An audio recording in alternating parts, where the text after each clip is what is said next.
The following announcement is paid for by the Wrestling with Nerds.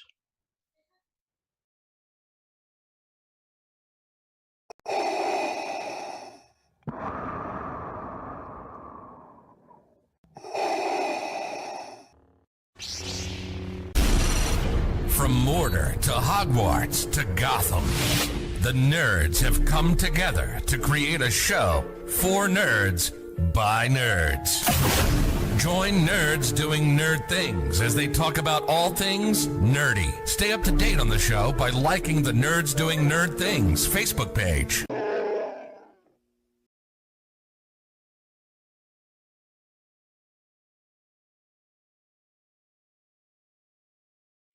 Hey there, the name's Nukem, Duke Nukem, and you're watching the Nerds Doing Nerd Things podcast.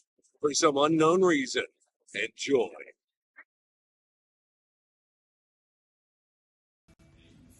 This honky tonk man, greatest intercontinental champion of all time, and you're watching Wrestling with Nerds podcast. Yes, that's my favorite. Shake, rattle, and roll.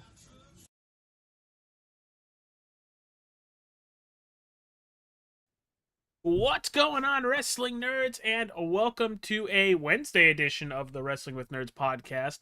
Joining us this evening, the other half of the wonderful trio that we normally have. It's the wrestling guru, Ryan. Hey, what's up, guys? And for the first time on a wrestling podcast, I would assume, correct me if I'm wrong, Mike, when you get a chance, but joining us, my broadcast partner at All Star 15 TV for Wednesday nights, it's Mike Campeggio. Hey, what is going on, everybody? Thanks for the invite for me to crash in and talk with some wrestling for you guys tonight. I'm looking forward to it. And yes, AJ, this is my first wrestling podcast. Yeah, I kind of figured. I was thrown off when we started and we didn't have to wait. And then I looked and I'm like, man, TJ lost a lot of weight. I know. I'm not TJ. There's probably an extra 150 pounds off of that.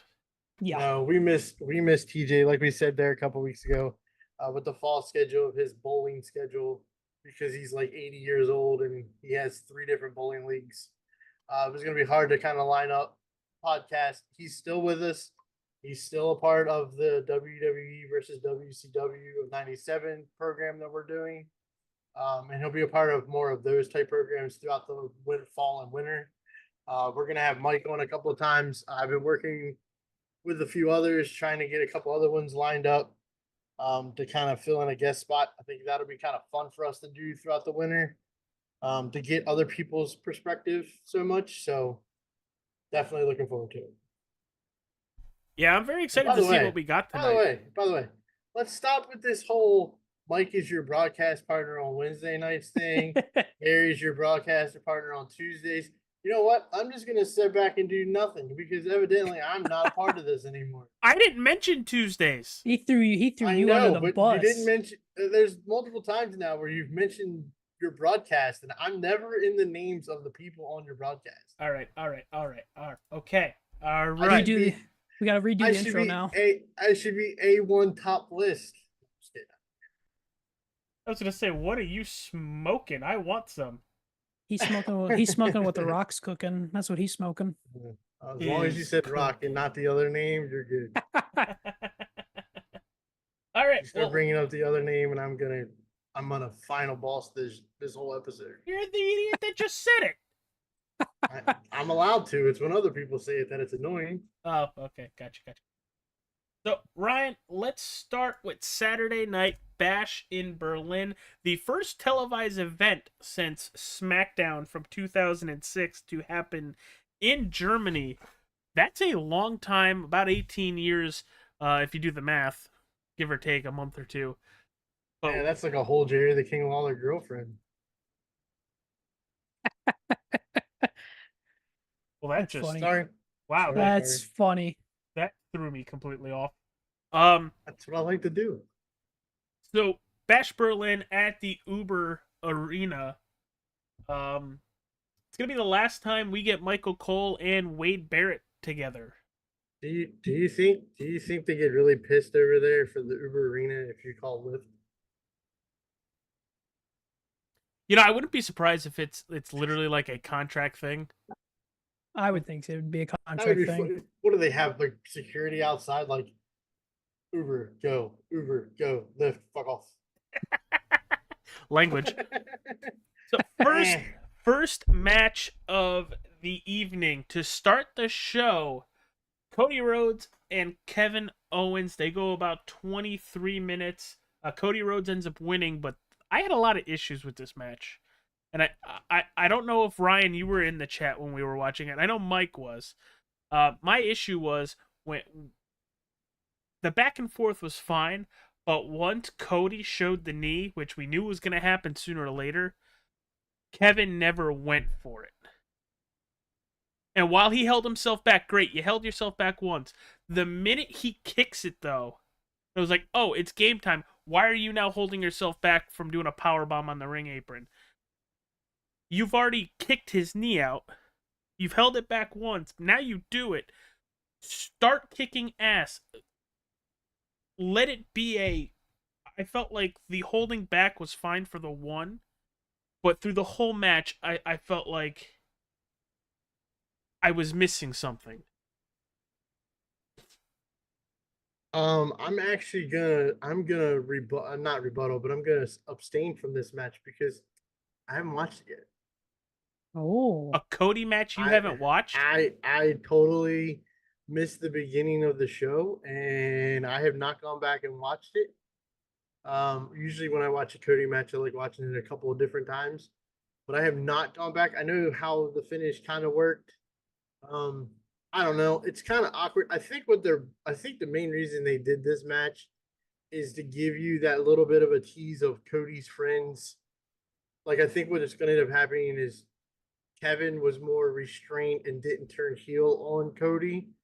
And I think next in line for Cody is going to be Randy, and Randy's not going to do that. And then we'll get the Randy turn. I think that's kind of, in my mind, thinking booking wise, that's kind of how I would go about it. But I heard it was a great match. I do want to give a shout out to Kevin Owens.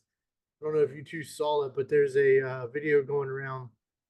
I don't know where it was, but they're in an airport and Rhea Ripley is getting interviewed by paparazzi, and it's kind of an awkward interview moment. And Kevin Owens must have been getting off the plane behind her. And he literally walks up beside her, kind of stops the interview and makes sure she's okay being asked questions and everything. And she looks at him and says, "I'm good." And then he walked away. So, attaboy for Kevin Owens to look after the younger talent like he does. But yeah, so I'll let you two talk about this match. Mike, go for it, pal. well, I thought your Wrestling with Nerds cherry here. Oh Jesus! You're gonna get Joe and everybody else in the chat talking about that next. I thought honestly it was a decent match. I do agree with AJ though, with Kevin Owens not pulling the trigger, especially when the knee was hurt. It's like, buddy, you're in a title match and you have had a terrible run of singles matches for the last year and a half, 2 years, and I think he hasn't won a singles title in 7 years. So it's like, buddy, you need to hit that next level. You see a weakness, you got to exploit it. I agree with AJ at the end of the day that he should have done a little something more. See, I'll give him the one. In the ring when Cody first tweaks it, I'll give him that. Hold back on that one, show a little restraint. But the minute Kevin kicks it when they're at ringside, it should have been balls to the wall, no longer holding back. And then you still see Kevin throughout the rest of the match hold back. That's what bothers me, because he already did it, but now he's like, yeah, but now I don't want to do it. True. Yeah, and I think also you got to think also long big picture side. I don't think you can have Owens be that aggressive towards Cody and not come out of the match as a heel. And at this point, he's still on that face side against the bloodline. I don't think you can really have Owens as a heel and then also have the bloodline as a heel. You're already going to have the weird interaction when it becomes a time with Roman being face and Seth and KO being face. No, so you're already going to have that weird interaction later on down the road. I don't think you need to have I can't see a way of Owens doing that kind of thing and not becoming a heel. So all I'm saying is the thing that bothers me the most is the power bomb on the ring apron. He Yeah. didn't have to chicken out of that. He chickened out of that. I think if it, but I, I think go ahead. I was just gonna say if this was Kevin Owens from like maybe 5-10 years ago, he'd pull the trigger on it.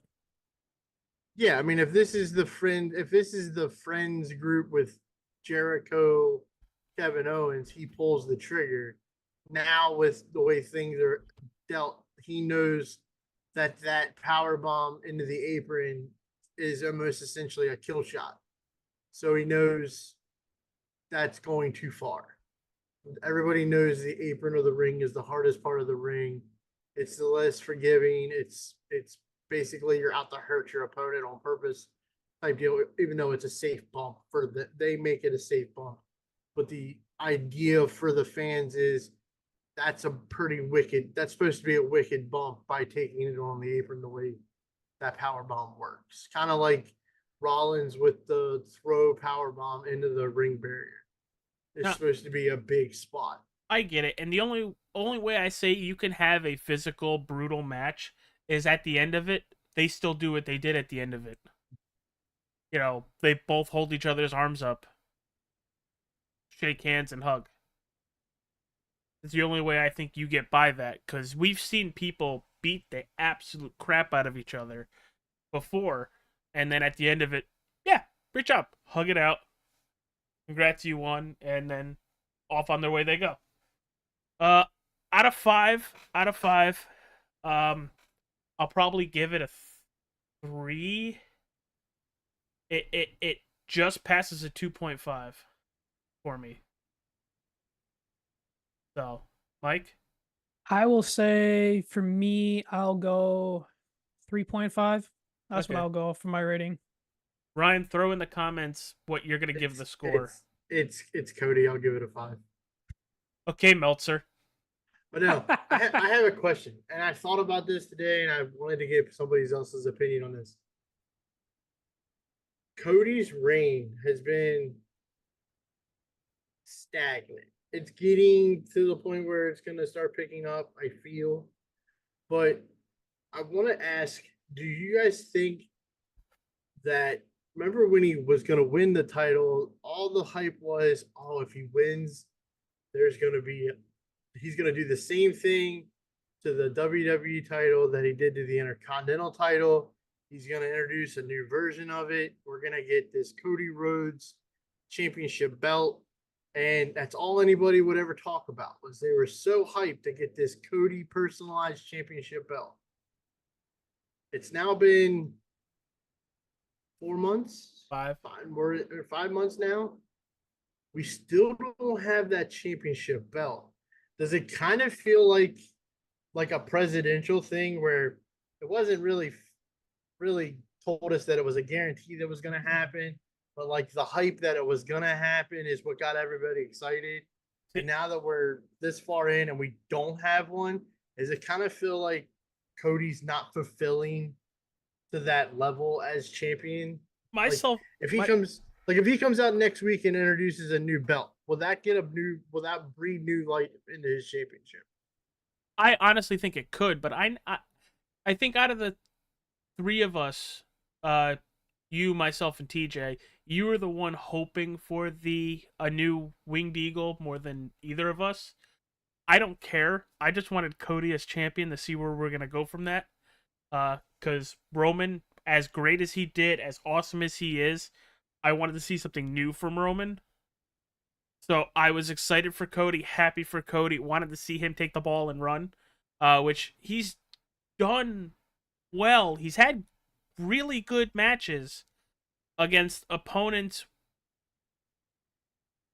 not built up to his level. Does that make sense?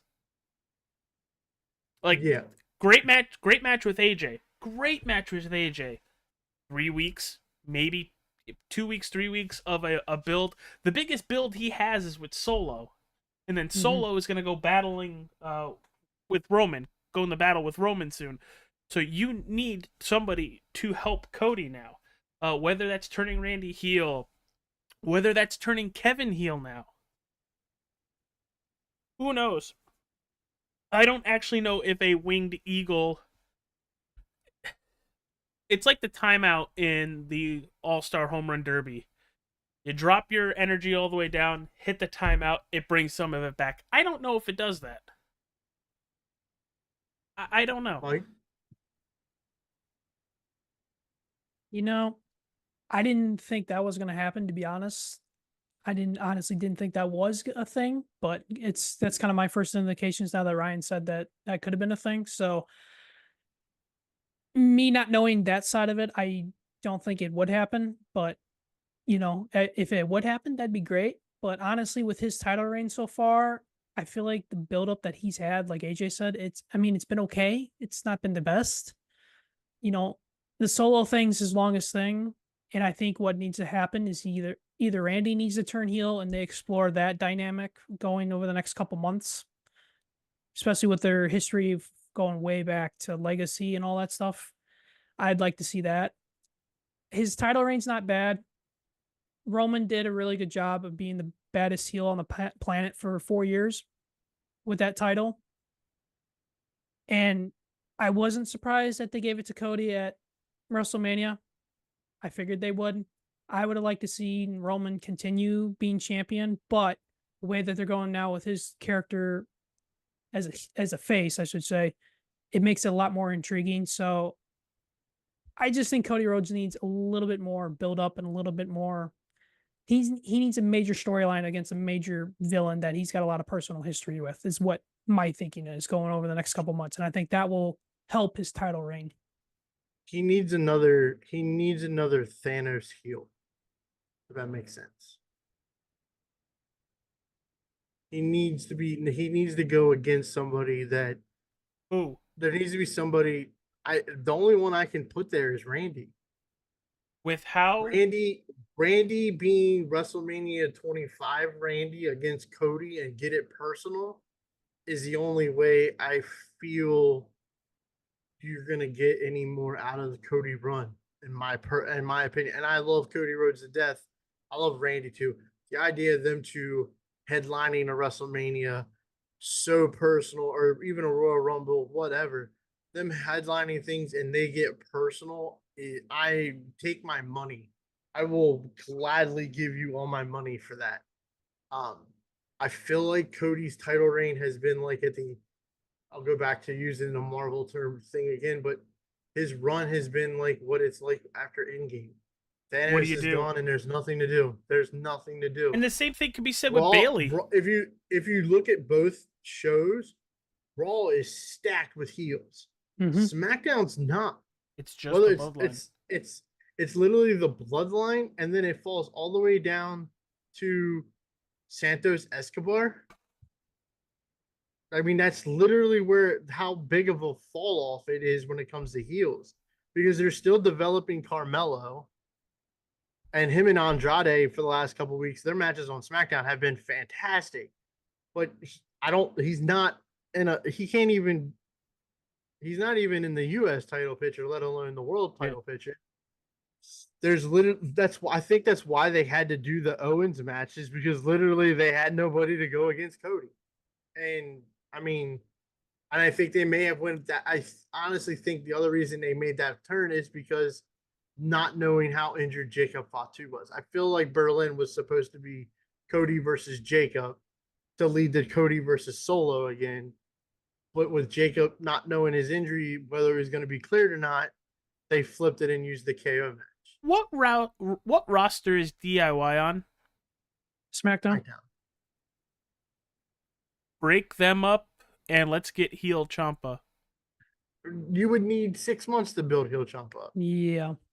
And you could flip Randy in an episode? Oh, you can flip. Randy flipping is like an RKO out of nowhere. Randy can turn on a dime. Yep. All it takes is for one little hiccup and Randy's healed. Okay, so I want to save it for Mania. Him and Randy for Mania. For the one reason, for the build. You know how Triple H and Randy back at whatever WrestleMania that was, 26 or something? Or somewhere around 25, where like he RKO'd the whole family. He and punt kicked And- Vince and- and Shane. and Triple H went to Randy's house and did all that stuff.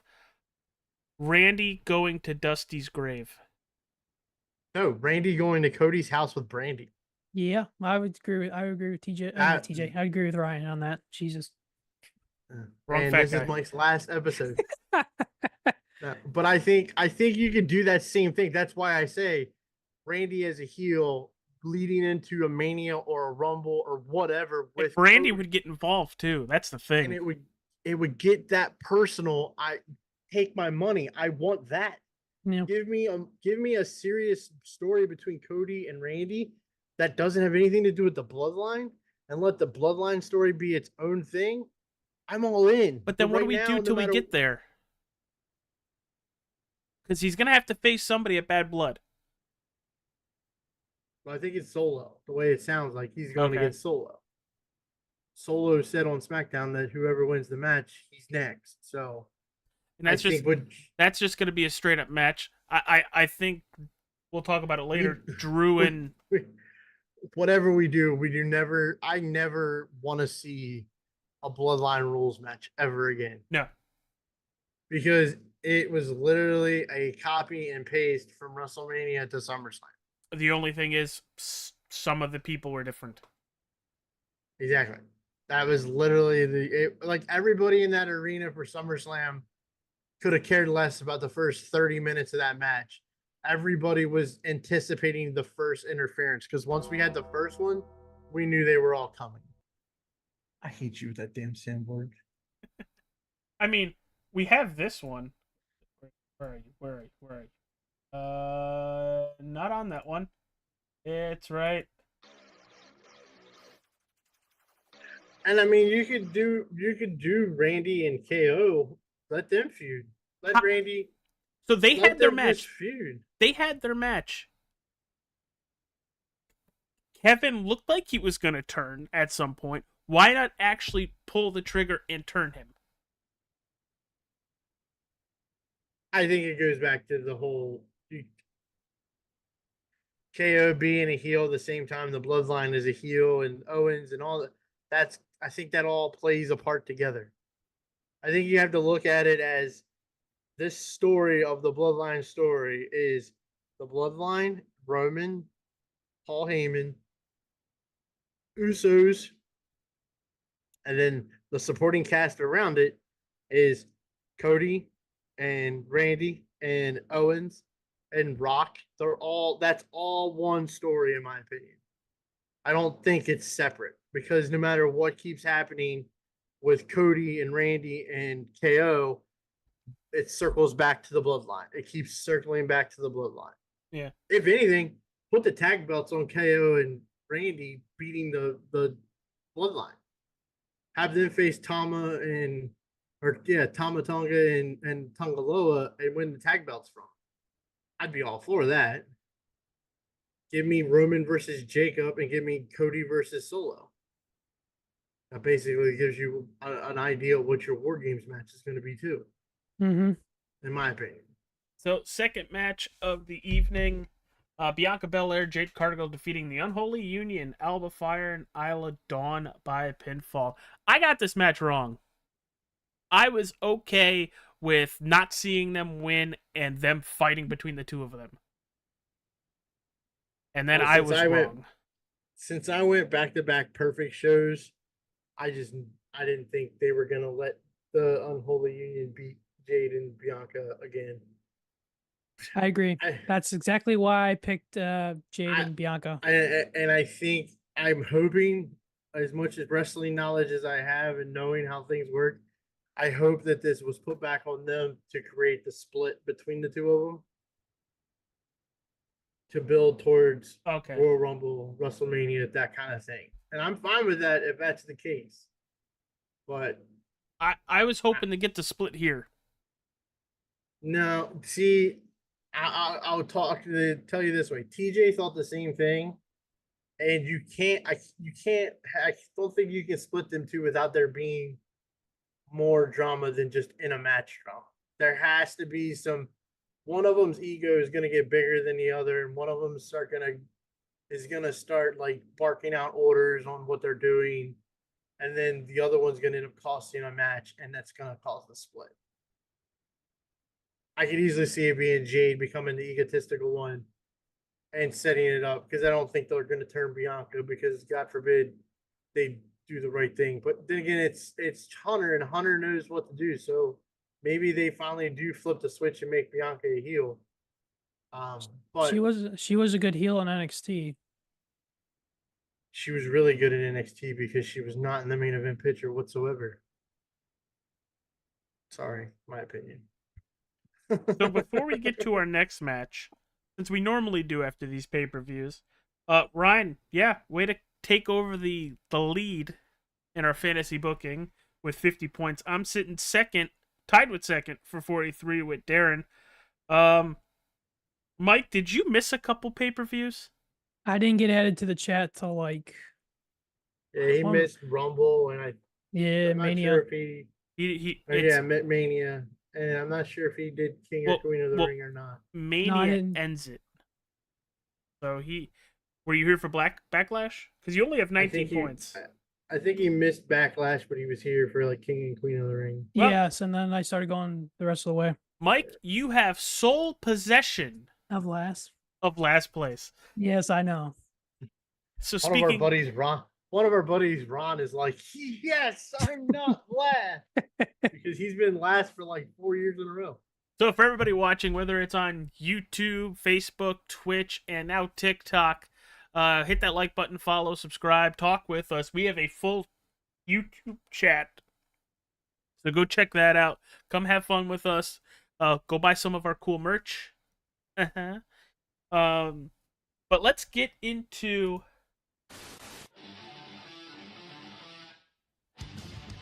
the strap match. The strap match that I thought was going to have a lot more whipping, a lot more blood, and be a lot more brutal. I know I mentioned when I was watching it, I was like, Punk is wearing white.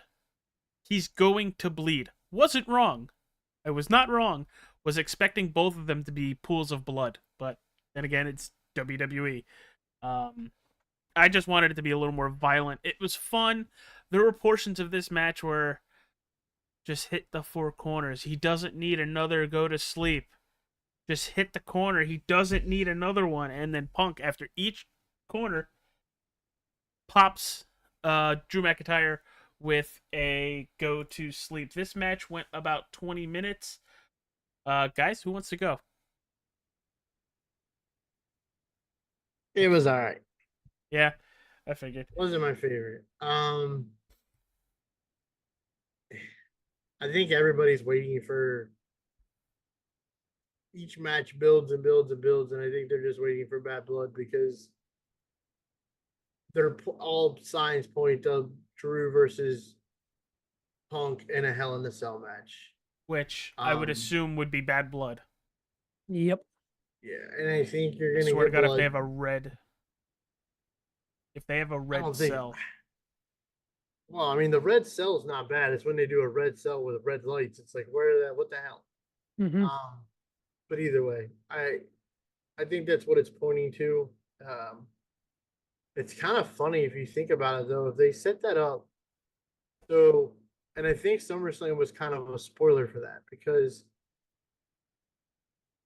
Drew came to the ring dressed like Taker. Punk came to the ring dressed like Brett. Rollins came dressed like Shawn. That would have been 97 SummerSlam. Shawn cost Diesel the match, or cost Undertaker the match there. So then they had the first Hell in a Cell match at Bad Blood, which is when Kane debuted. And the winner of that match was going to challenge Bret Hart at Survivor Series. That ended up being the Montreal Screwjob. Can't wait for it. I might actually win that month. So, if history plays out the way that did, then Punk wins Hell in a Cell, gets a shot at Gunther, and we get a new screw job between Punk and Gunther. I mean, you're the wrestling expert. I I'm just going with the flow here. It sounds interesting, but it's just kind of funny how that's playing out time-wise. Like, it's literally pay-per-view to pay-per-view to pay-per-view, the identically the same story being told, except for the strap match in Berlin. I hate strap matches. Would you have there's rather a no- dog collar match? Well, yeah, but there would have been a lot more blood if it was dog collar, and I think they want to save the blood for bad blood, more than anything. Joe in the YouTube chat said this was the best match of the night. I will strongly disagree with Joe, but I'm allowed to because I'm on the podcast and I'm the guru. But I think these two could do better. Yes. I think these two could do a lot better than what they put out. SummerSlam was mid at best because they concentrated on the stupid bracelet the whole time. Well, they did here too. I did. Why do you always got to bury the lead? I did take notice that if you did pay attention to the show, literally CM Punk kissed Drew McIntyre's nuts. If you paid attention, He's not wrong. the bracelet was in the front of Drew's tights at the beginning of the match, and then Punk gets the bracelet, sticks it on his wrist, and gives it a big old kiss. So I guarantee you the first comment when they got back to the back was, "Hey, brother, how my dick taste?" I just have a feeling that's what was asked. And then Punk, or then we see on Raw where Drew breaks it and then shoves the beads down his throat. So then he got to eat his nuts too. So I don't know where that's going. Num num num num num num. Mike, what do you think of it? I thought it was okay. For strap match at least. Strap matches, like I'm kind of with Ryan on this. They're okay. They're not great, but I thought what they did, what they could have done possible, they did pretty good. I like the table spot that when Punk went through the table, he could have showed a little bit more blood. I mean, I'm so glad that we did get blood in that match because I honestly thought going into that we were going to see a little bit of blood. So I'm glad we saw that. But I do think at Bad Blood, these guys are building up to a Hell in a Cell match, and I think that is going to be one of the most absolutely brutal Hell in a Cell matches that we're going to see, and especially what happened on Monday, because, I mean, Drew basically wanted to kill CM Punk on Monday. I mean, he's shoving his fingers in his eyes, he's making him bleed all over the place. I'm like, yep, come Bad Blood, man, it's going to be full-on brutality and full-on blood. So next match of the eve. What do you got, Ryan? I'm looking in the YouTube chat, and I don't know. Maybe it's because I'm old and I don't know. But who the hell is old Greg? I don't know. I have no idea. Brandon, we need more definition on that one. Uncle Howdy looked like old Greg.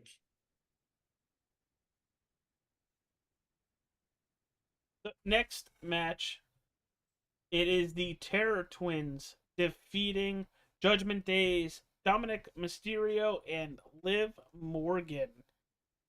Do you think this is extending it, or this is gonna be fun because this right here is Team Terror Twin, and that down there or wherever he's at on the screen, that one's Tendies and Liv guy right down there. Yeah, so this is we're gonna be going separate ways here. So let's hear about it. Go for it. Well, I'll let Ryan talk about it first since he's got the Terror Twins and they won. So go ahead, Ryan. I didn't have a problem with this match. I loved every minute of this match. I love the Terror Twins. I just ordered their t-shirt actually, that they were wearing on Raw and stuff. I love it. I just absolutely love both of them. I wish Damian was still the world champ. I hope at some point he gets that thing back. He's over the last 5 months since Mania has improved himself in the ring exponentially. I mean, all the way dating back to last year against Bad Bunny, he showed that he could be a main event guy. Rhea's Rhea. Oh my, I've said it multiple times and I mean it every single time. When she comes out to the ring, I get excited to watch her matches because you can see the excitement in her face. When she's singing her ring music, it makes you feel more engaged. Wait, What more ring than music? anything. What ring music?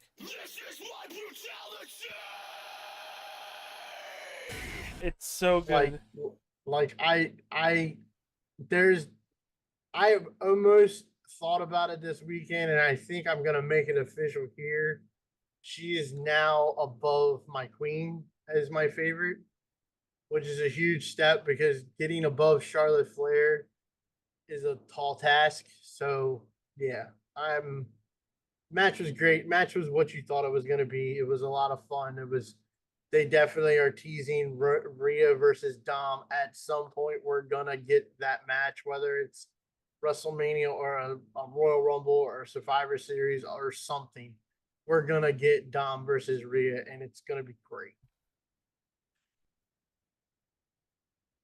I thought it was a good match. I'm happy the Terror Twins won, and they basically won in not dominating fashion, but very convincing fashion.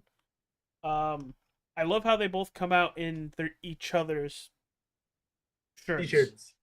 Yeah, I thought that was cool. And you can see that I mean, you know that there's a like a big brother little sister type relationship between the two of them that makes it fun. Like I told you guys the other week, there's video of, I mean, Damian wore Rhea's long trunks to the ring for a match because he didn't have trunks or his trunks ripped or something. So he put Rhea's on and wrestled his match. But Must have been really tight. I'll listen to what Tendies and Liv have there. Oh yeah, Tendies and Liv. Yeah, that's funny. That's good. I'll be honest. I did pick Liv and Dom to win. That I did. I will be real with that. But in the back of my mind, I did kind of think that they were going to lose that match just because they're trying to build up the Terror Twins as being one of the biggest faces in the company. My problem, we'll talk about more on Raw about it, but my problem is how they're booking the Judgment Day right now. So I'm going to save that kind of argument till we get to Raw, especially.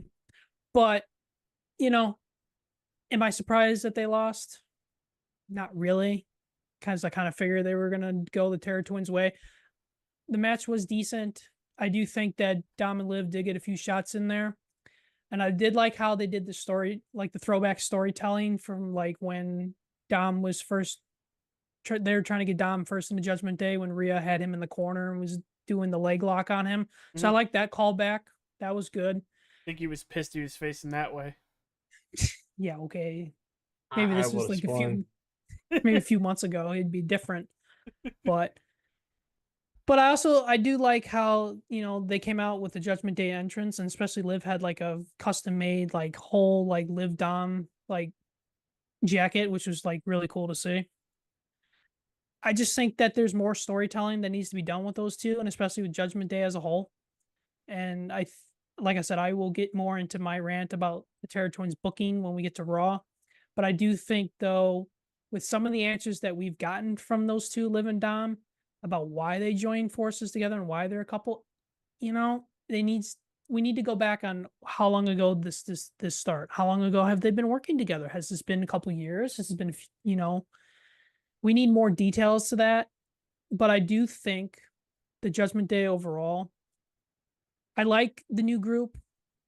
I mean, Damian and Rhea, they had their time and they did really good to especially build the group up, especially taking it from Edge.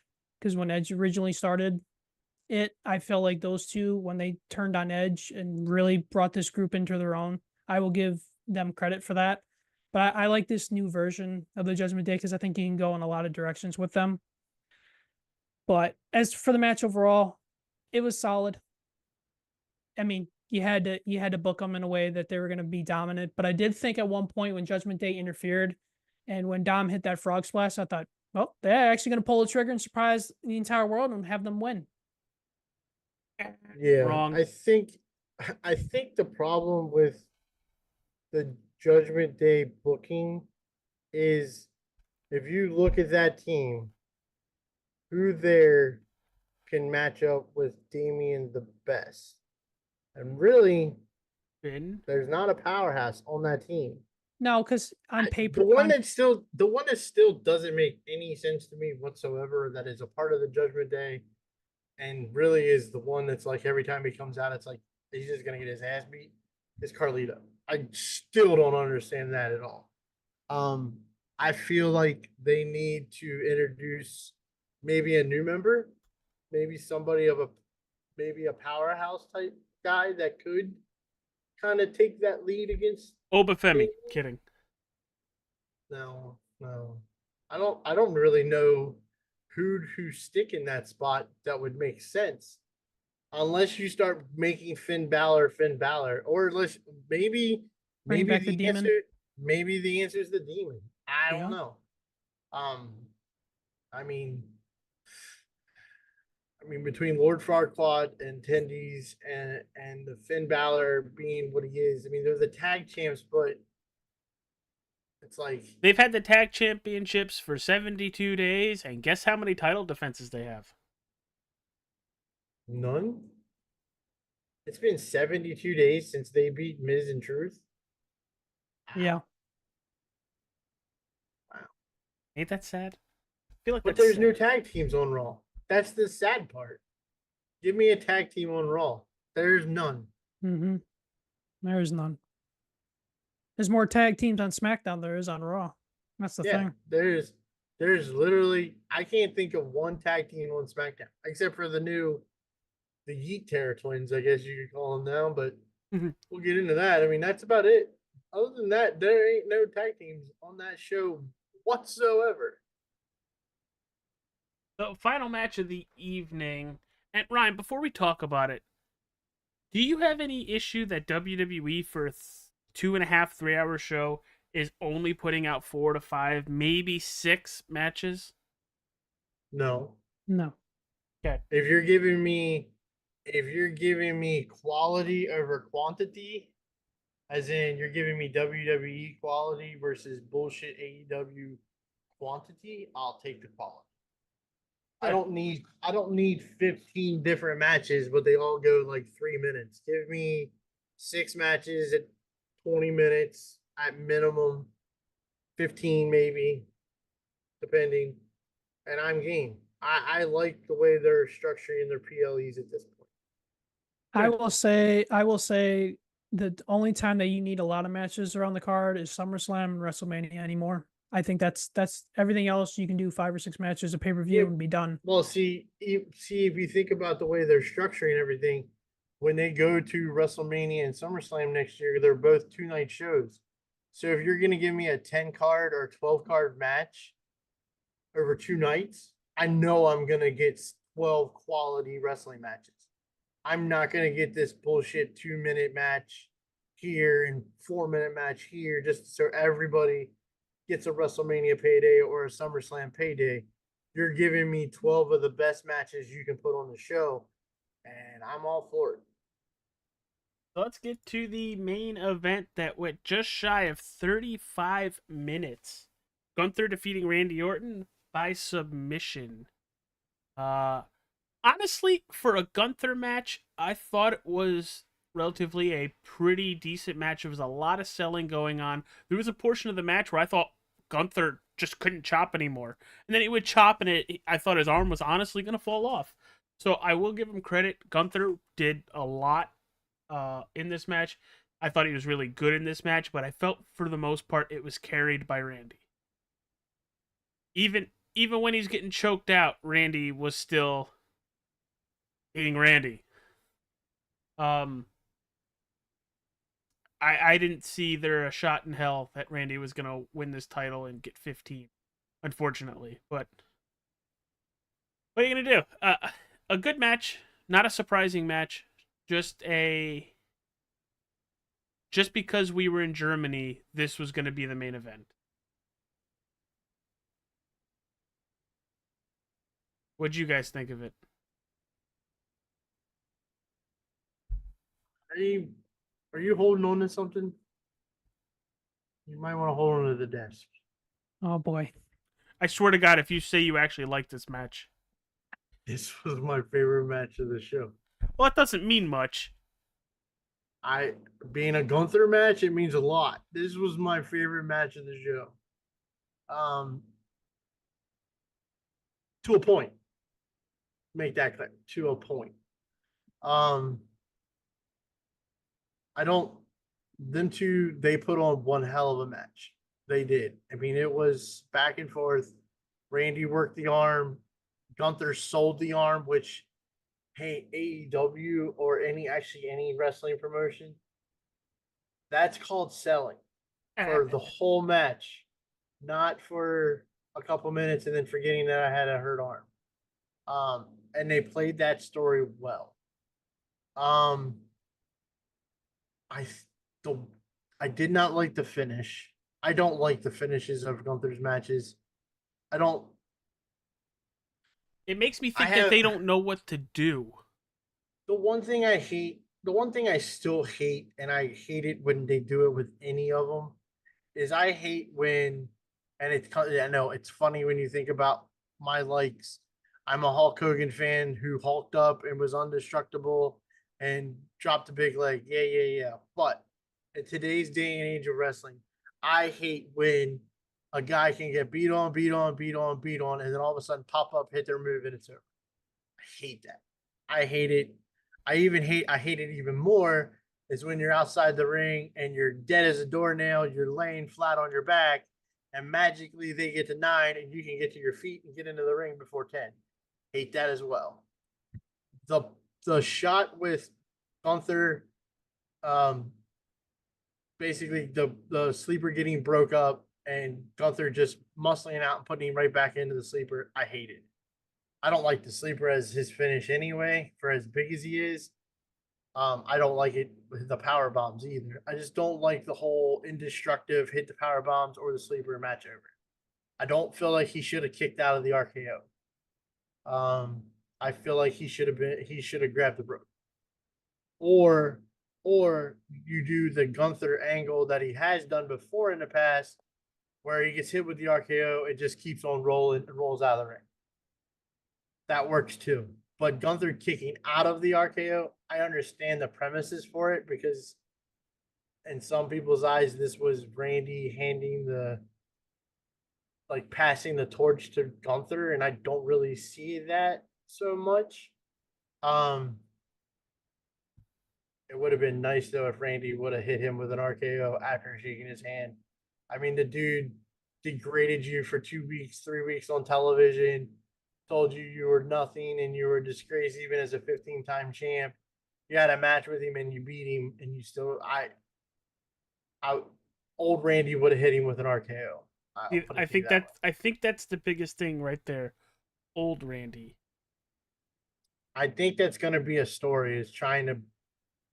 I think Randy losing and being this happy-go-lucky Randy is eventually going to wear thin, and we're going to get old Randy. And I think losing to Gunther sets that up. Not for nothing. I know it's not going to happen. Wouldn't mind seeing Cena Orton one more time. Just saying. I think you're going to get Cena versus Orton at least one more time. Because Ryan, you know when I got into wrestling, we've talked about it many times. That was my rivalry. Cena Orton, Edge Orton, Edge Cena, all that whole group. It's really starting to suck seeing the ones that you watched when you first got into it start to time to go do something different. Batista was a big one. When Batista finally hung it up, I was like, damn it. I mean, I can do you one, I guess, worse. I mean, at least you're not clicking on the internet every other day, seeing the ones that you watch that are dead. And you're never going to hear the story, their stories and that kind of stuff. That's where I'm at in life. And it sucks. But it goes all full circle. Yeah, the last 4 weeks for me have sucked as far as wrestlers passing and all that kind of stuff. I don't like seeing it at all, but I get where you're coming from when you watch the ones you loved watching start disappearing and don't show up. Orton. Hated Orton. But see, I was the opposite. I loved Randy and hated Cena. But that was because Right. Randy was such a good heel. Yep. Because Randy's a smug prick back then, and he said that he was a smug prick. Mm-hmm. Mike, I think he used to introduce himself as "I'm Randy Orton and I'm an asshole." Yep. what's your other thing about being a dick? Another oh god, it's Oh, something you always. oh, when Piper was introduced to Flair, he said, "My name is Richard Morgan Flair. That's short for Dick." Mike, before we move to NXT's No Mercy, what are your thoughts of the main event of Bash in Berlin, Gunther beating Randy Orton? It's not surprising. Personally, with Gunter and his matches, I mean, Gunter doesn't do much for me. Hasn't really had much for me, to be honest, over the last year or so when he's been in. I mean, his Intercontinental reign was impressive, not gonna lie, that he had, but it's just his matches overall. It's just like I Was it the though? sleep. Was it though? I Was his mean, Intercontinental reign that impressive? Let's not forget he was the Intercontinental Champion during COVID and didn't defend the belt for like 7 months, that's true. where they didn't even have him on TV. Was it really? I mean, honestly, people need to look at that more. Is it really as spectacular as what it was? Because it wasn't.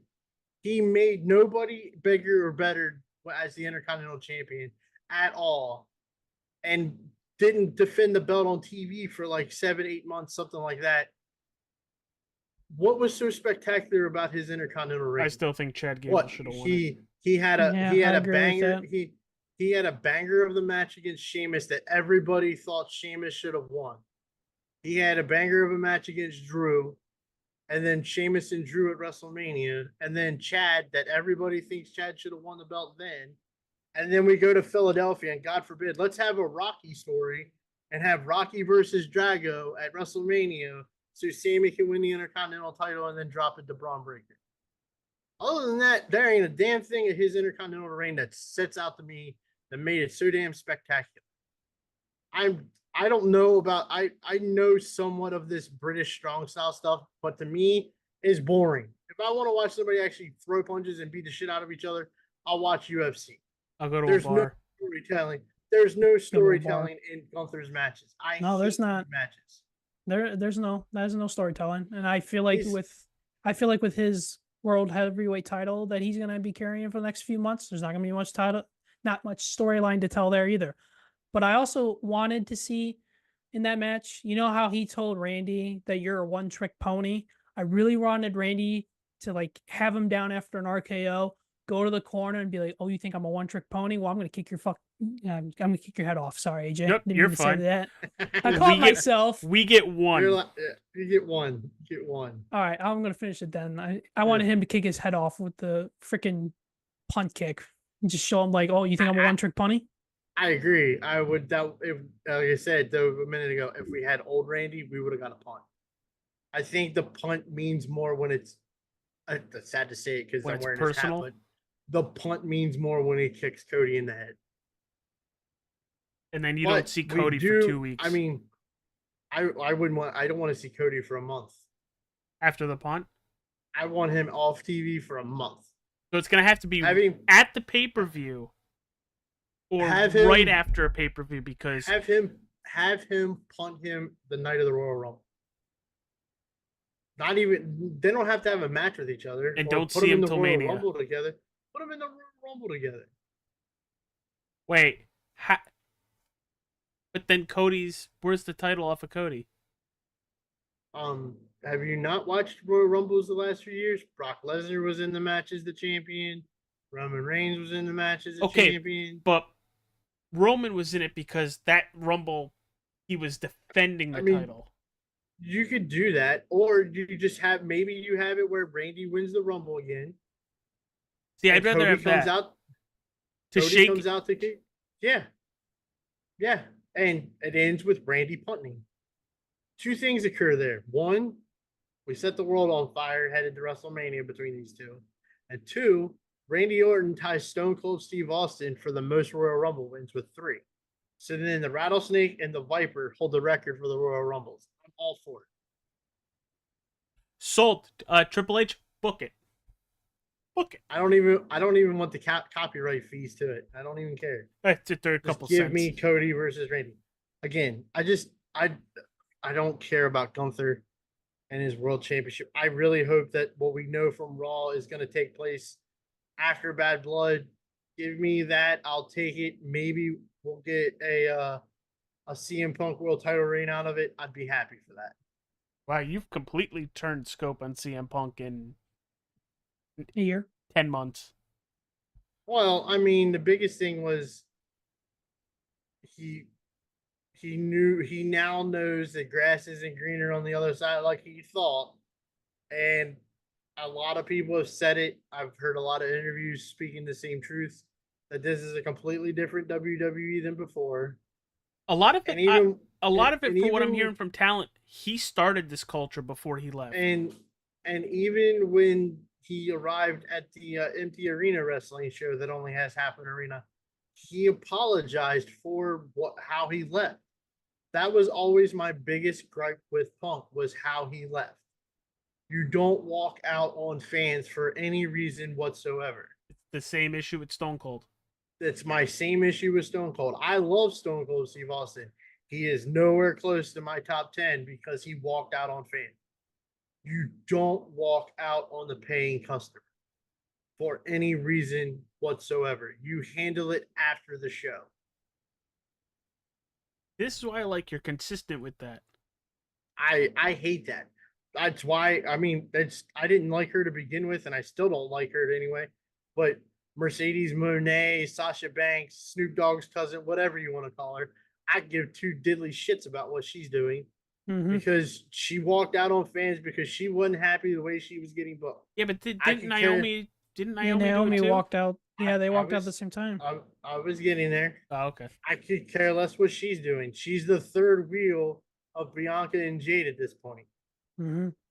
Could care less because you walked out on fans. You're not supposed to do that. So let's get to from Berlin all the way to Denver, Colorado's Ball Arena. It's NXT No Mercy. First match of the night, Axiom and Nathan Fraser defeating Chase U with Rich Holland going absolutely psychotic afterward.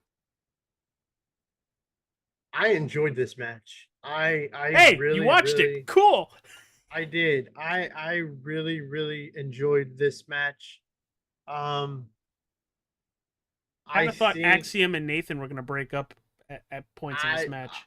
I think that if they play their cards right, I give him 3 to 4 years. Nathan Frazier is the next Seth Rollins in a lot of ways. I am really, really impressed with his in-ring work.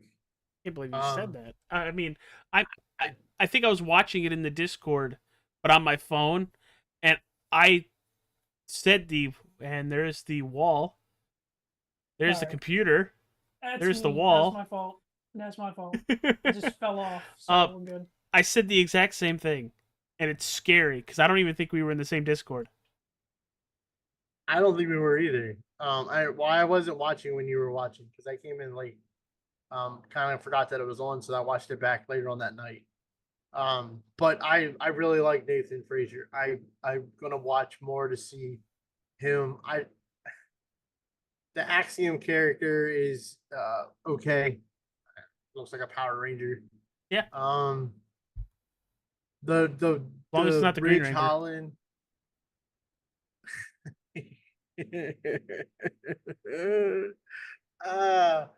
The Ridge Holland story you can see coming a mile away.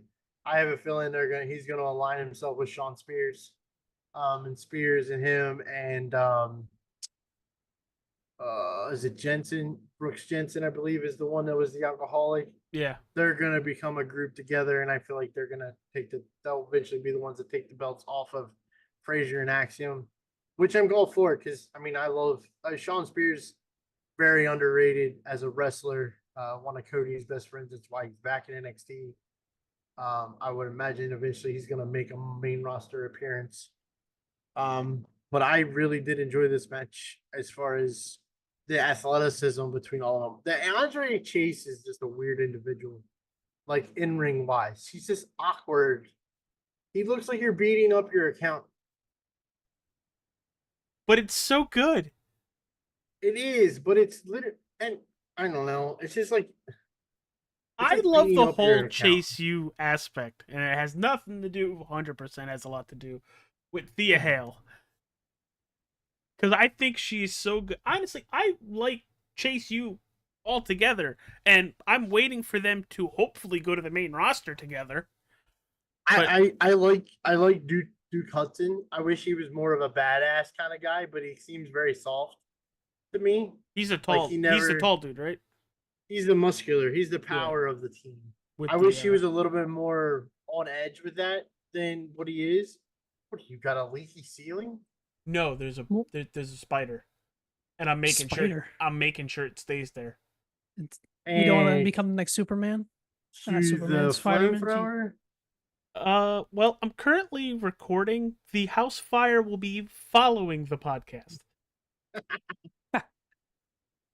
Because I have, oh god, the 151, which is very flammable, and a lighter.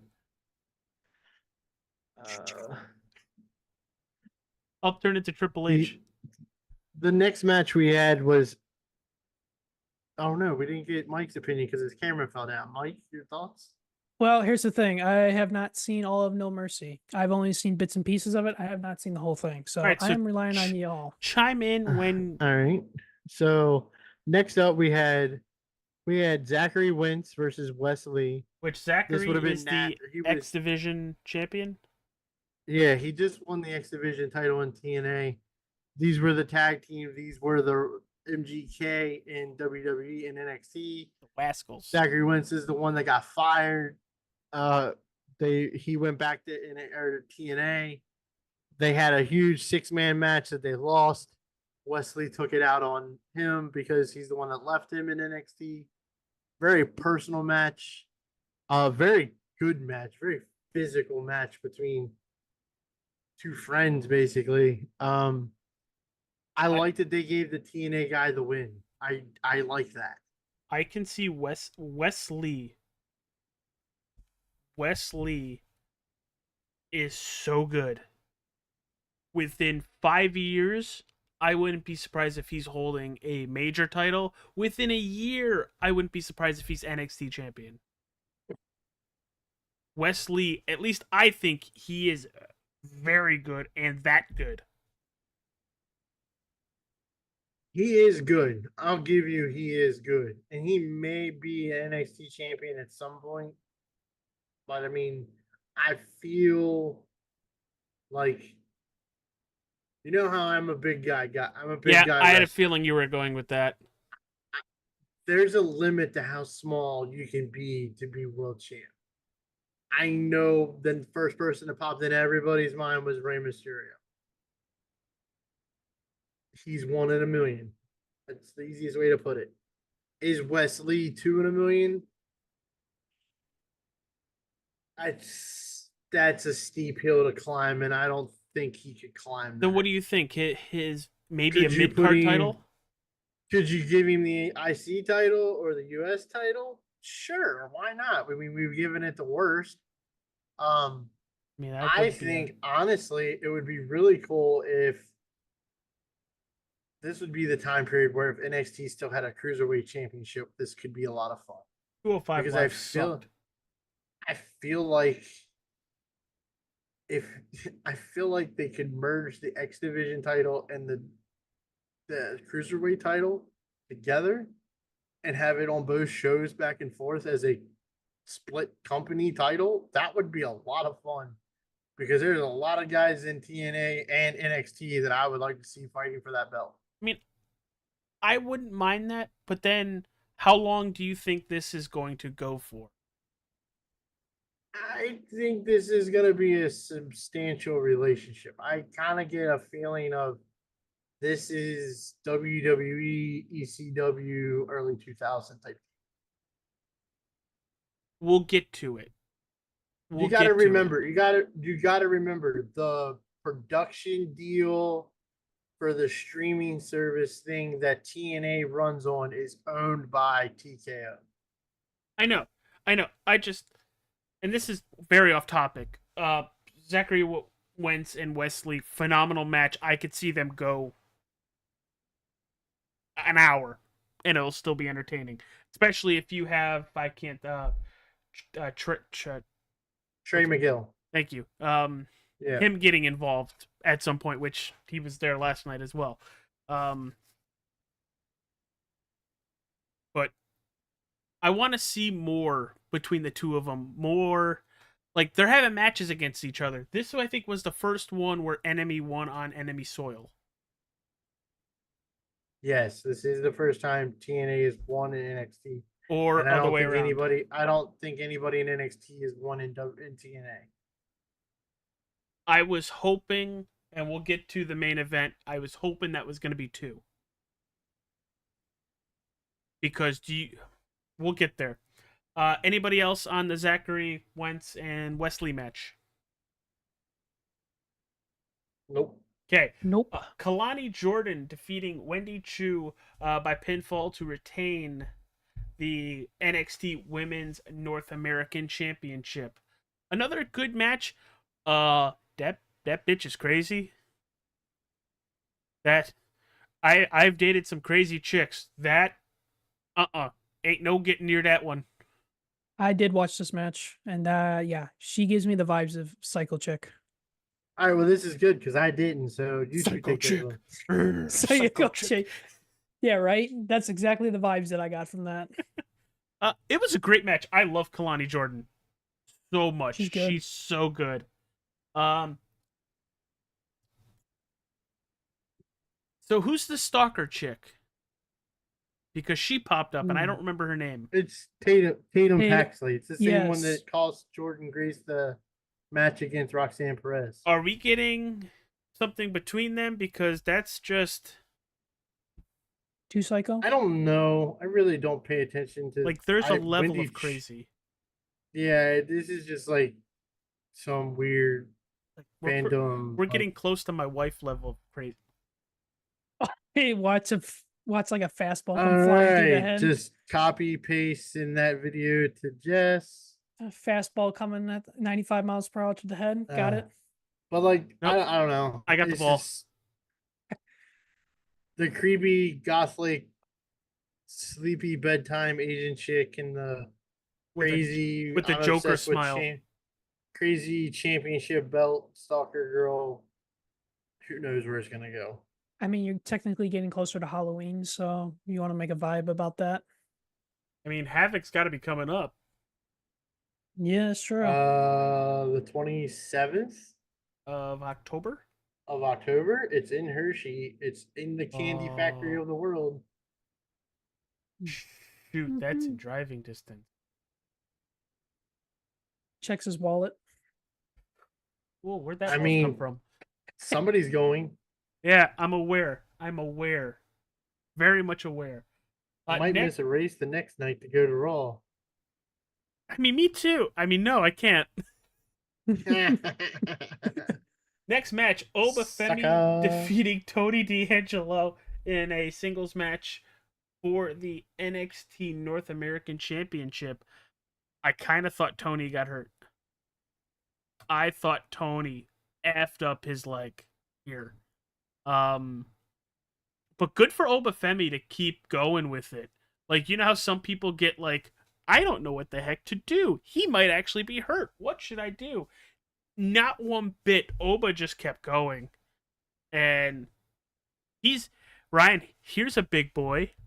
What's his ceiling? Well, I mean, as much as I love Obi Femi, I mean, his ceiling is the World Heavyweight Championship. Okay, yeah. I Um, was like, wait, is he about to contradict himself here? no, I like Obi Femi a lot. And Oh, to know God. that the guy has only had 30 some matches, I think is what they said on the broadcast. 28 televised matches. Yeah, Wow. he's amazing. Still probably in my top 4 matches of WrestleMania weekend for us was the triple threat with him and Dijak and Sorry, he's now redacted as well. whatever the other one's name is, I can't think of it Bugs. now. Josh Briggs. Briggs. That was by far my favorite match at NXT Stand and Deliver He threw those by a guys. long shot. That was one of the best matches I think I've ever seen for NXT. There's a large upside to Obi Femi, and it's only going to get better. I think we saw Tuesday night at NXT that this story's not over with. So I mean, the next step is though you have to get the North American title off of him. Who's So gonna he look? can- Unless you fake an injury, who's gonna take it off of It's, him? it's time for the family to start acting like quote unquote the family. For being mobsters, they do jack shit to make sure they take out their opponents. I mean, I thought they were gonna kill Ilya. Start being the family and take out people. Yeah. It'd be a lot more impressive than being the family, but then you're nice to them. So I never knew mobsters were nice. do we? They should take a page out of Al Capone's book. That's what they should. Okay, we're not telling people to kill people here. They're not gonna end up in the Hudson or something What with we're gonna cement do? shoes. Tie his thumbs together and throw him over the bridge? I'm saying you want them to do something like a mobster. I'm just giving you an example. I really thought Tony was hurt in this match. He did a great sell on that, though. I'll give him that. I wouldn't be He surprised sold if he it. tweaked it. But I really like Tony. I love the whole family aspect. I'm with Ryan though. I wish they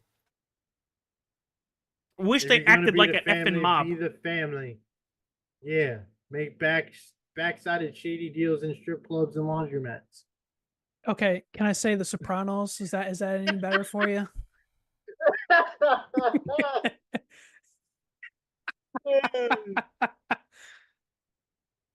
We're in the sanitation business.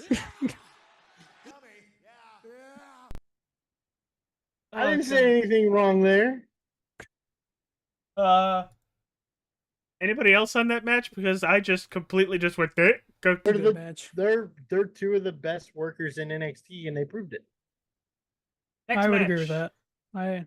Roxanne Perez defeating Jada Parker for the NXT Women's Championship. This match was personal, and This match was very personal. I enjoyed every second of this match, and I especially enjoyed the build up to this match, and especially over the last week when she did the smack to her in the interview. Whoo! Like that got me fired up for that match. But I think overall, Roxanne Perez, her title reign has been very. Ryan, can you say it's been very impressive? Because I've thought her title. Ryan reign's does been not impressive. like Roxanne Perez because of Booker T. Oh, that's right. I mean, if I mute and just watch her matches, they're always impressive. But I can tell you now, I did not watch this match. I skipped over this match because I didn't want to watch it. Ryan? I can't stand Booker T broadcast announcing when it's one of his students in a match. So- I can't stand it. I have this idea. And just bear with me. Mike, you're going to like this. Okay. Why don't we mute it and Mike and I call it? Oh, I like that idea. Well, as long as you don't do quacky, quacky, duck, duck, whatever hell else he does, and talk about how No, I'll just do moo His- moo cow over there. okay, Caution that's cow. fine. I honestly cannot stand him as an announcer when it's one of his students. I can only imagine. There's two matches I hate watching on TV. In person, fine to watch. And that is a Roxanne Perez match and a Trick Williams match. Because both of them are nothing but Booker T hyping them up and just burying whoever. You're they're not facing. wrong at all. You're not wrong. But if you watch it on mute, which I wasn't listening to it, Roxanne Perez is literally what it says on the back of her trunk. Prodigy. She is very, very good. Yep. I agree. She is very, very good. And you But want to know she something? has When we that- saw her at Stand and Deliver, she had one of the best matches of the weekend as well. Mostly because we didn't have to listen to Booker T. Who did she face at Stand and Deliver? Remind me. I don't remember. Kill Time. I got you. I mean, I like Jada Parker. I like her. There's a lot of the girls in NXT I like. I was really disappointed that on this entire card we had no So Raka. did not like that. I do like seeing Soul. She faced Lyra Valkyria, and I That's love right. Lyra. And Lyra, that was the standout match to me that made me really pay attention to Lyra more. I just I like I said, Booker T takes any good match from her and literally makes it a dud because I can't stand it. And the best part is, I hope she's not in NXT much longer. I'm hoping we get a nice feud with somebody who debuts following this match. And Ryan, I'll let you tell us all about her because it seems like you did the research. I just saw a woman. I was like, wow, woman. Boing. Hey, I'm married. See? Yeah, all we can do is go to the end of our chain and bark. Love that Jeff Dunham reference there. Bravo. That was good. That was good. But Roxanne Perez is very good, and I can't wait for her to get out of NXT. Just so we can stop listening to it. Royal Rumble. Same thing with Trick Williams. He can't talk for crap. But he can damn wrestle. He needs to work on his mic skills. Anybody else on Roxanne Perez and Jada Parker? I would say overall, Roxanne's character, like her character-wise, gives me a lot of AJ Lee vibes. What I've noticed. But I thought the match overall was really good. Want to know something funny? What's that? I wasn't a big fan of AJ Lee either. It wasn't because of Booker T. No, I don't know. It's kind of like I just don't like. I think I take my women's wrestling kind of like the men's wrestling is. It's not believable when they're 5'3" and they're taking on 5'11", 6-foot tall Charlotte Flair or one of them types, and then they come out on top.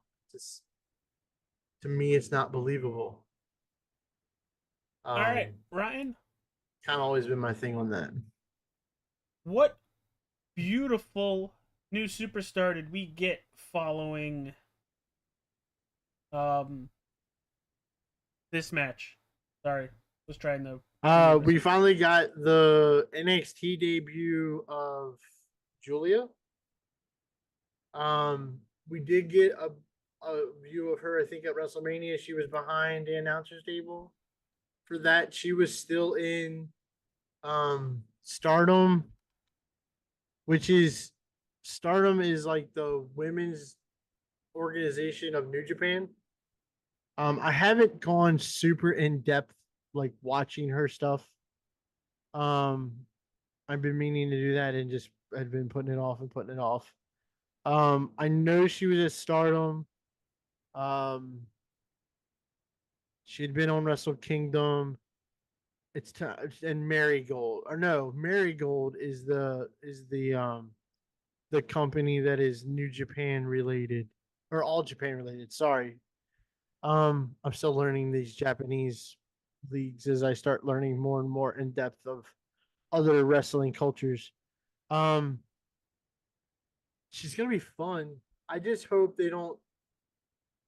I really hate. I'm sorry, this is an episode of Ryan really hates, but it's really one of the things I hate is when a Japanese woman comes to America to wrestle, she's automatically A1 number one, unstoppable, unbeatable, no denying. She's indestructible. She's stronger than everybody. She's more skilled than everybody, and she wipes the floor with everybody. They do that with every single one that comes over from Japan. They did it with Asuka. They did it with Kairi Sane. Why? I have no clue. They did it with Io. AEW's done it with Shakira. I forget how to pronounce it. And those girls. I hate that. Why aren't we? If you're gonna make it worldwide, why can't there be equal and not just one group stands out among the other? I'll never understand that.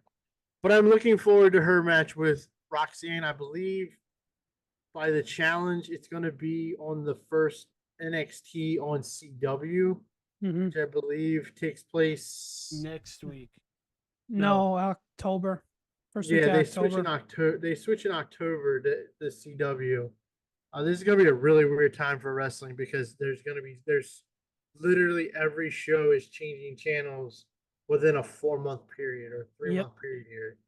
Um, SmackDown now moves to USA Network, so USA Network will have both Raw and SmackDown, which thank God because hopefully we get no more blackouts or cutoffs. That is so annoying. Yep. Um, and then NXT moves to CW, and then Raw moves to Netflix in January. Mm-hmm. And that's their final resting places for a while. CW's really picked up their games on the sports world. They're going to have NASCAR, the Xfinity Series, for the back half of this year, and then they have it all next year. They got exclusive. college football. College football is now ramping up on CW. Yeah, college football is now there. So, what was one time the WB network has now become the CW network, and they're all over sports. I It's going to be a fun match between the two. I hope they don't put the belt on her night one. They don't. I don't think they need to do that kind of thing. But you never know. It's Sean, and I think Sean's smart enough to know you don't have to put the belt on her night one. So, what do we overall think of the pay-per-view so far? Because I think it's been an absolute hit. Before we even get to the main event, I think it's been an absolute hit. From the few NXT never disappoints on their pay-per-views, in my opinion. I was going to say, from the few matches that I saw when I watched that pay-per-view on Sunday, it was really good. So let's get to the main event, something I've been looking forward to for a very long time. Joe Hendry facing Ethan Page for the NXT Championship. Unfortunately, I should really pause. I should really pause whenever I say his name. I don't know if you noticed. I don't know if you noticed, but I did turn around and like, did he just appear? The best is the TikTok videos. Have you seen the TikTok videos? Yeah, those are good. The one I sent? No, there's so many bad ones where they're so off on timing that they're literally already saying Joe Henry's name and then they turn around and miss the clap. It's great. Sorry. I like when people screw up. Yeah, you screwed me up. Pause. Main event. This right here is bullshit. All right, I'm done. You're having way too much fun. We should take it away. Somebody hit RTC. Just kidding. Do not do it. The death stare. This was a very good match. A very fun match. The ref gets taken out. We get a new ref. And then I love Trick Williams coming in because he's a special guest referee. Slides underneath the referee's count of 3. It was like, no, sir. I really thought we were going to have a TNA NXT champion. Very much wanted it to happen. Thought it was going to happen. If we did a fantasy game with NXT involved, I would have lost tier 2. But overall, was a very good match. What's his name? Butch. Oh, wait. Sorry, not Butch. Pete Dunne.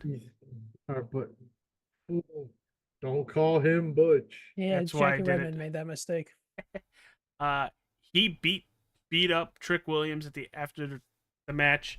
I thought it was a good match. Ethan Page is still new to me, but still very, very good for what I've seen. I think he's actually getting used well in NXT because I'd never heard of him and I tried watching AEW. It'll be fun when he shows up on TNA wrestling with the NXT belt because he was in TNA first. Oh. Him and Josh Alexander were a tag team called the North. They were a Canadian tag team, and then he left to go to Empty Arena Wrestling, and then he made the right choice and went to NXT. So what'd you guys think of it? Because I thought this was another standout for both of them, even though I think Joe should have won, but really should he have? I don't know. in my mind, I was hoping that they were going to, hey, take it. Let's see what happens. Here's my question. And it goes back to Bruce Pritchard question. You do the say his name and he appears making this clap buttons. And then the bell rings. Is he really that good in the ring? I think so.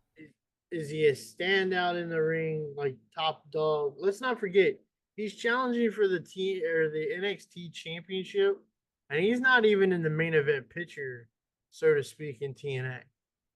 So is it the gimmick that's getting him over and everybody wants to push him to the moon because of his gimmick? Or is his in-ring ability that good that he should be a champion? It's kind of always been my thing about him. The gimmick's great. Don't get me wrong. The gimmick is all him, and it's great. It's a knockoff of The Rock, but I digress. I literally heard Nash give LA Knight a blast of shit months ago because he was a carbon copy of Austin and Rock. And as Jesse Ventura recently said in a podcast, imitation is the sincerest form of flattery. So either way, it works for me. I didn't think he was going to win the belt here. It's going to take a big story to get one of the world champions that's changed company shows. So back to what you were saying. I get his character through the roof, all that stuff, right there with you. But for me, in the ring, he's not A+, but he's a solid B+ with an A+ character. Okay. And I think you can run with that. I think you have to do a trial by error.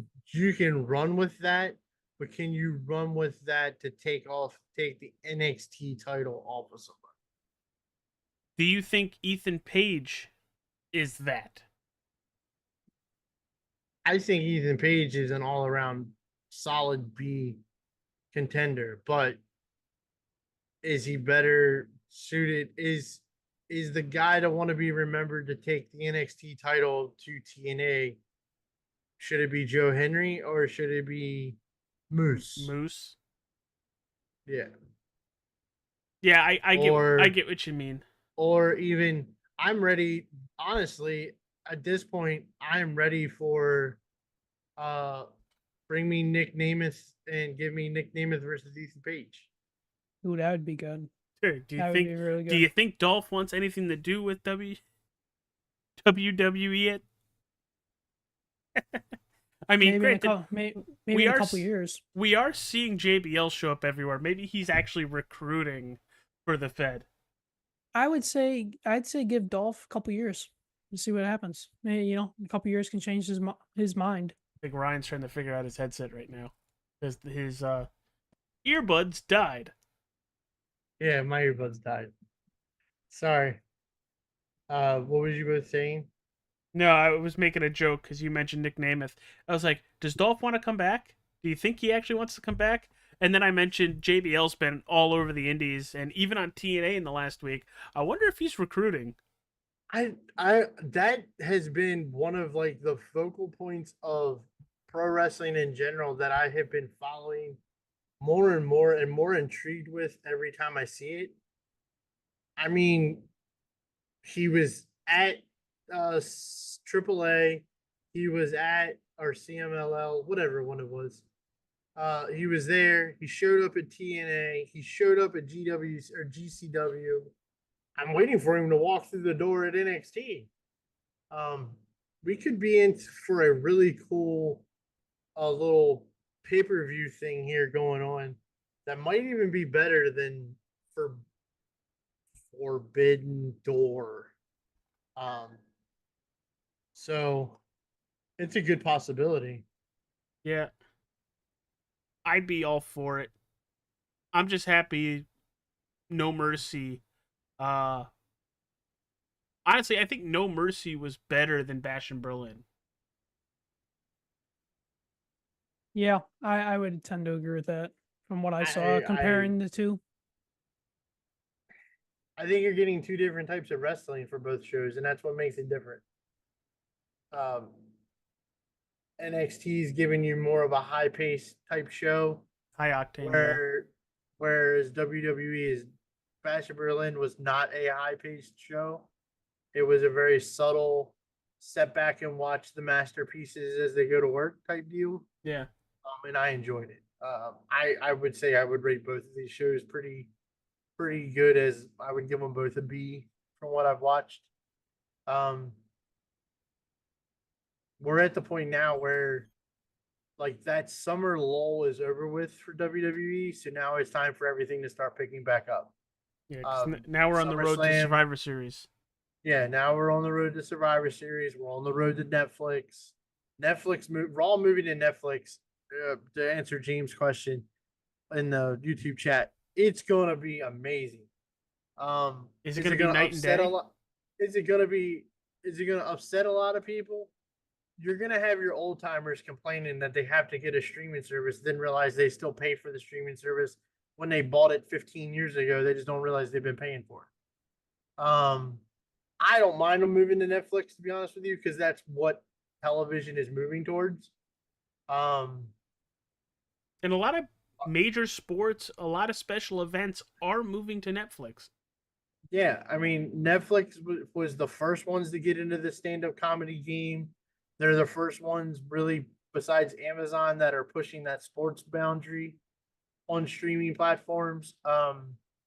It doesn't bother me any. At this point, WWE could.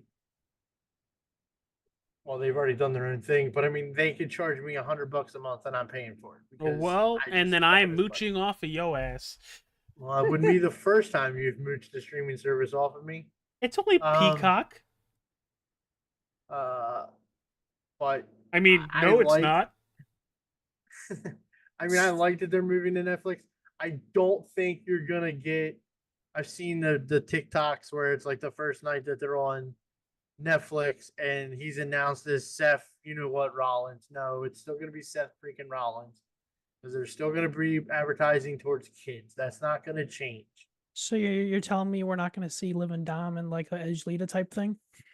No, we're not getting live sex celebrations with Liv and Dom. I'm sorry, I'm just throwing it out. I'm pretty sure Dom's wife would kill both of them. Mike, that was on live TV. I know it was. I remember it because I watched and that. The video footage is so bad that we had a full boob shot and you still can't make it out. No. Yep. That's how bad the video quality is. Yep. The first Raw after what was that? After New Year's resolution when he won the title? Yes. And yes, they had it the was. live sex celebration. Yep. And they moved the blanket and you got a full boob, but you couldn't even make it out. Mm-hmm. I love the It was stories so that blurry. Edge is given on that one. I think you're gonna get a little bit different show where you get a little bit more cussing. I've heard that they held a meeting to try to limit the cussing. But that could be just for now. You might get a little bit more on NXT or on Netflix. I think you'll get a little bit more blood too on Netflix. See, I'm okay with no blood. The only time I want to see blood is when it means something. Yeah, I mean, I'm perfectly fine with when it means something. To set up an angle, yes. I mean, think about last night or Monday night with Drew and Punk. Mm-hmm. A little bit of blood there probably would have definitely taken it over the top. We look back at Brock and Cody last year at SummerSlam. That was well placed blood. Oh, The Rock and Cody Rhodes in Chicago on Monday Night Raw. That too. That's definitely one. And like they say, red means green. It does because shall we get into Monday Night Raw? Sure. We're already looking at an hour 35. We haven't given I don't think we did an episode last week, did we? No. So let's give them a little more. Yes, did. What? Monday Night Raw comes from the best. It's kind of creepy. That's a little creepy. Comes from the Ball Arena, just like NXT the night before. And it is our first Raw with no Michael Cole. This is the second Monday Night Raw in 18 years that has not had a Michael Cole on it. Third. Third? Sorry. Didn't he just recently miss one, like at the beginning of the year? Oh, maybe. I thought he missed one because that's when it all got brought up. Oh, well. But Okay, Joe Tessitore is here. I liked him. I did too for a lot of things, but there were other moments where I needed him to. They'll get there. They'll get They'll there. get there. And Yeah. I think I was saying that. It was like, it's flat.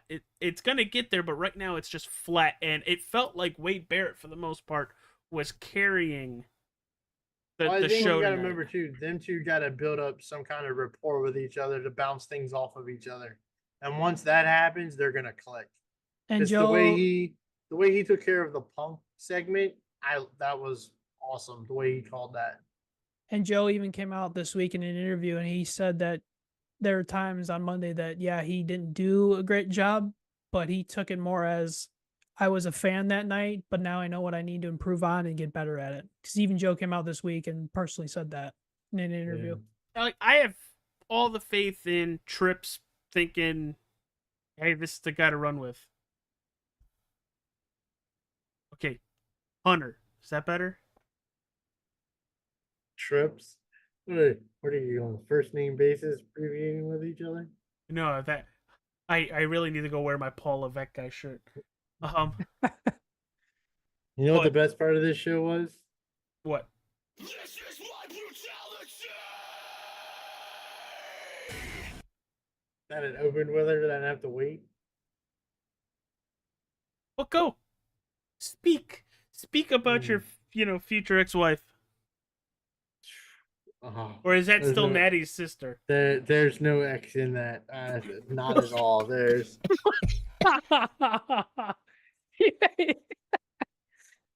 How's Lonnie? Is she okay?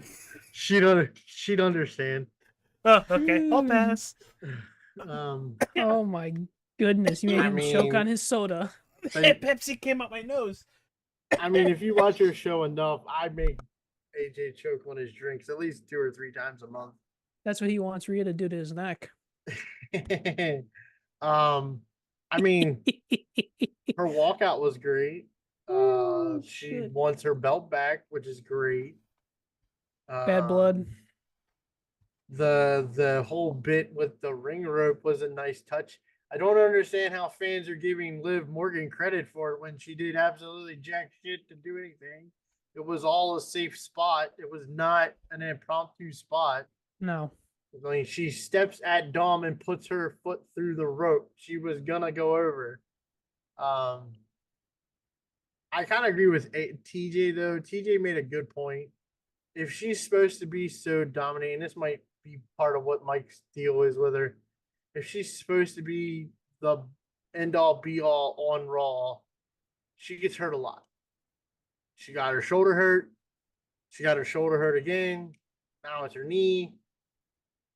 But like I made the point to TJ is she is that dominant that you have to make her vulnerable at some point to make it more believable that somebody has a fighting chance against her. So I don't mind the injuries in the spots on that part.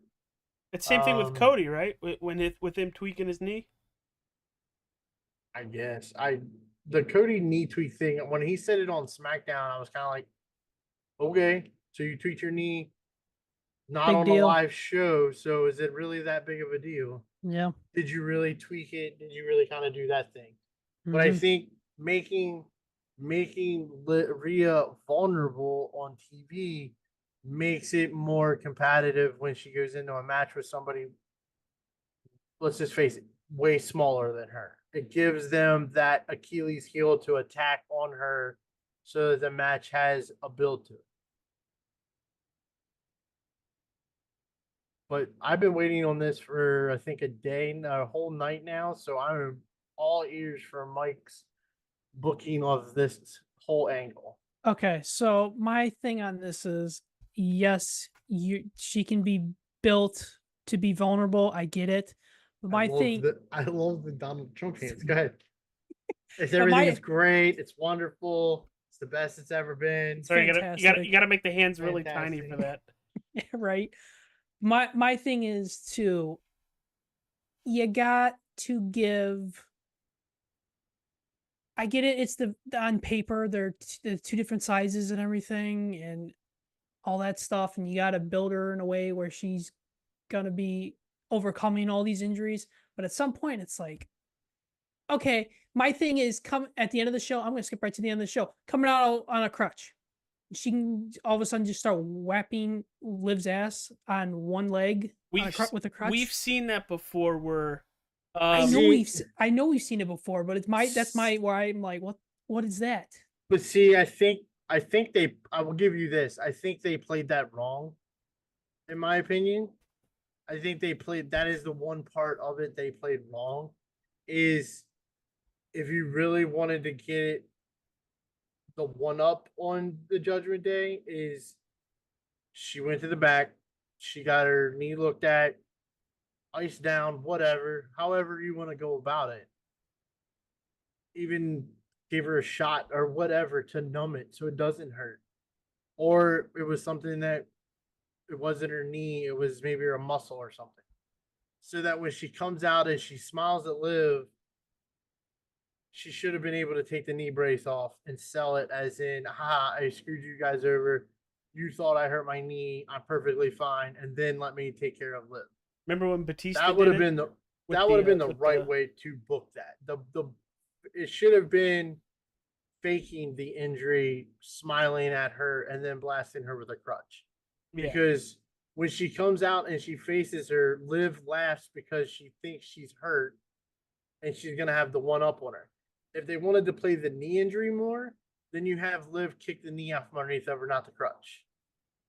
They didn't do that. No, they kind of moshed up both of them together, and that part didn't really sync with me because once she smiles at her, hits her with the crutch, I was like, she's just gonna walk normal, and then she continued to limp. Yeah. So that part, I kind of agree that they kind of screwed that part up. Pick one. Where it should have been, she decided to no sell the knee injury, and it was just a way to get Liv closer to her.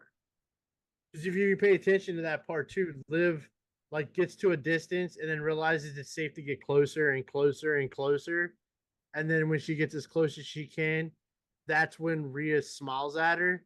That should have been the point where Rhea, even if Rhea reaches down and unvelcros the knee brace to give it that sign of this was all fake, my knee's not hurt, and then Liv's, oh my god, look, and then she chases her with the crutch. Yeah, that would have worked 20 times better than smiling at her, hitting her with the crutch, and then limping throughout the night. We saw the post match. We saw the post match stuff, the post show stuff. She's still limping while she's in the ring. Yep. So I give you that. I would agree with you on that part. My booking with this too is how many times does the Judgment Day really stand tall throughout this entire feud? One time. And the Terror Twins have stood tall how many times? Maybe 3, 4? 3. I mean, my thing is Judgment Day, they shouldn't be booked as being like scaredy cats. They need to be booked at least to like stand tall. But in a sense, too, you have to think of it this way. The Judgment Day, when they were all together, the two that led the attacks were Rhea and Damien. And now there's no leader of the Judgment Day now. So they don't have a game plan when it comes to getting the one-ups on the Terror Twins. You understand what I mean? Yeah. There's not that person saying, I'll come, we'll surround them, we'll booby trap them, we'll set them up. There's none of that been going on. The only behind their back thing you get is Finn coming from the ringside area behind them, and that's been about it. My thing that we could see over the next couple months, and I think that this would help Judgment Day overall, is you see Finn, I don't know if this is ever going to happen again, but him start getting more and more back to the Demon, but Finn- bringing it back out in special occasions, and then you bring back Liv Morgan's like crashed out phase, because you remember when she had that crashed out phase in 2022 on SmackDown, how good of a character that was. She brings that back out, and Dom. I think Dom is going to get triggered by somebody hurting Liv, and he's just going to go absolutely like mental. Finn doesn't need to bring the Demon out until it's time for him and Damian to have their one-on-one thing. But if you give me Finn Balor leading the New Judgment Day as more like the Prince Devitt from New Japan when him and Gallows and Anderson were the Bullet Club members, and like that ferocious, mean-tempered Finn, Prince Devitt. that just doesn't give me dirty, ugly, like just gives you dirty looks and then does nothing about it. I can believe it, but they got to figure out a way to get that extra gear out of Finn to make. You're gonna have to make Finn the leader of the Judgment Day, where they just said that there is no leader of the Judgment Day. That's kind of the box they've put themselves in. Can you agree though to a point that if they have Liv and Dom be like a crashed out versions of themselves, like more aggressive and more diabolical, do you think that would help them as overall, as like character wise? I mean, it could, but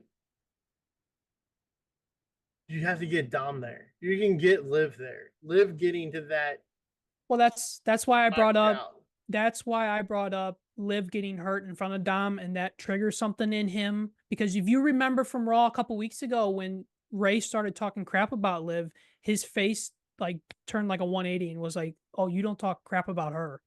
Yeah, but then we go back to the match they just had with them, and was it Rhea totally headbutts and wipes out Liv, and Dom just stands there in the corner? See, then you have to figure out a way. You have to figure out a way, and I don't mean to keep adding fuel to the fire of rumors and all that kind of stuff. You have to figure out a way to get the Latino heat out of Dom, and I don't know how you do that. It's not like he can talk. Nobody's letting him. yeah, that's another thing. Nobody lets I him mean, talk. he's the most hated guy in wrestling at this point. And not just because he's a heel. And I mean, and also, I mean, his reasonings for going with Liv and not liking Rhea is like a fucking 12-year-old who's mad at his parents and won't come out of his room. I will give you that because I've argued that myself. I think there's more reasonings to this, and they need to explore that. Because if they don't do that, and you only give the reasons that he gave, it doesn't make sense.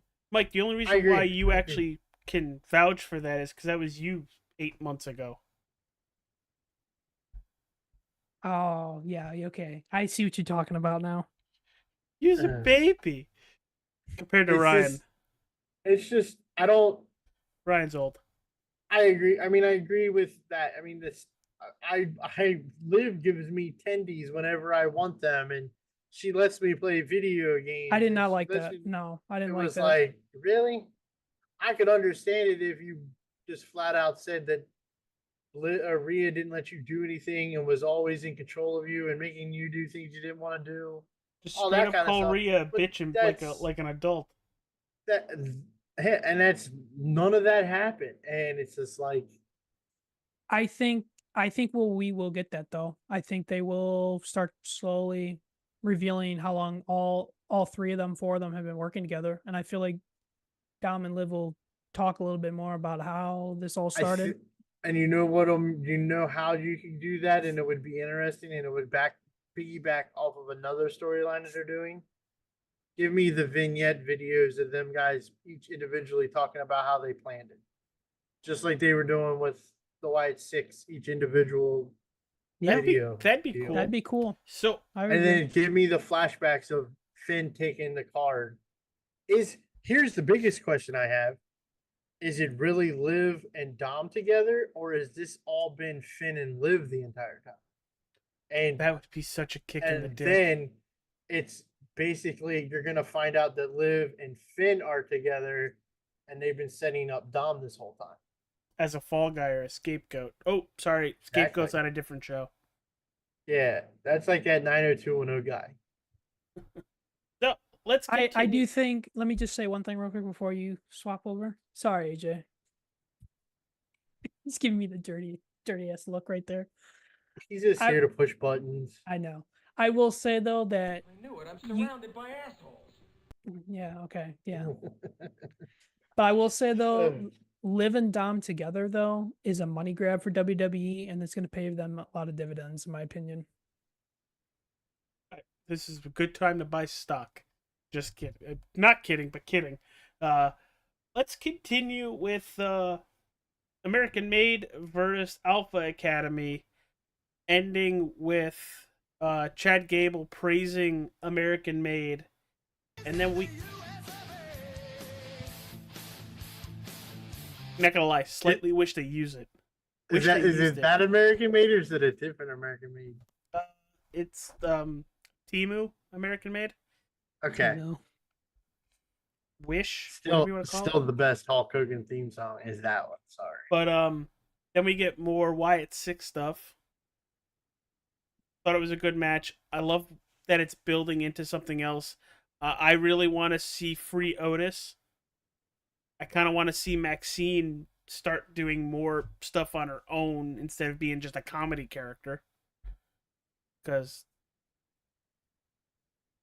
she was the shining light of this match. Yes. She was the best part of this match. And I believe the credit will go to Ivy because off screen, them two have been working together a lot. And Maxine looked like $1 million in this match.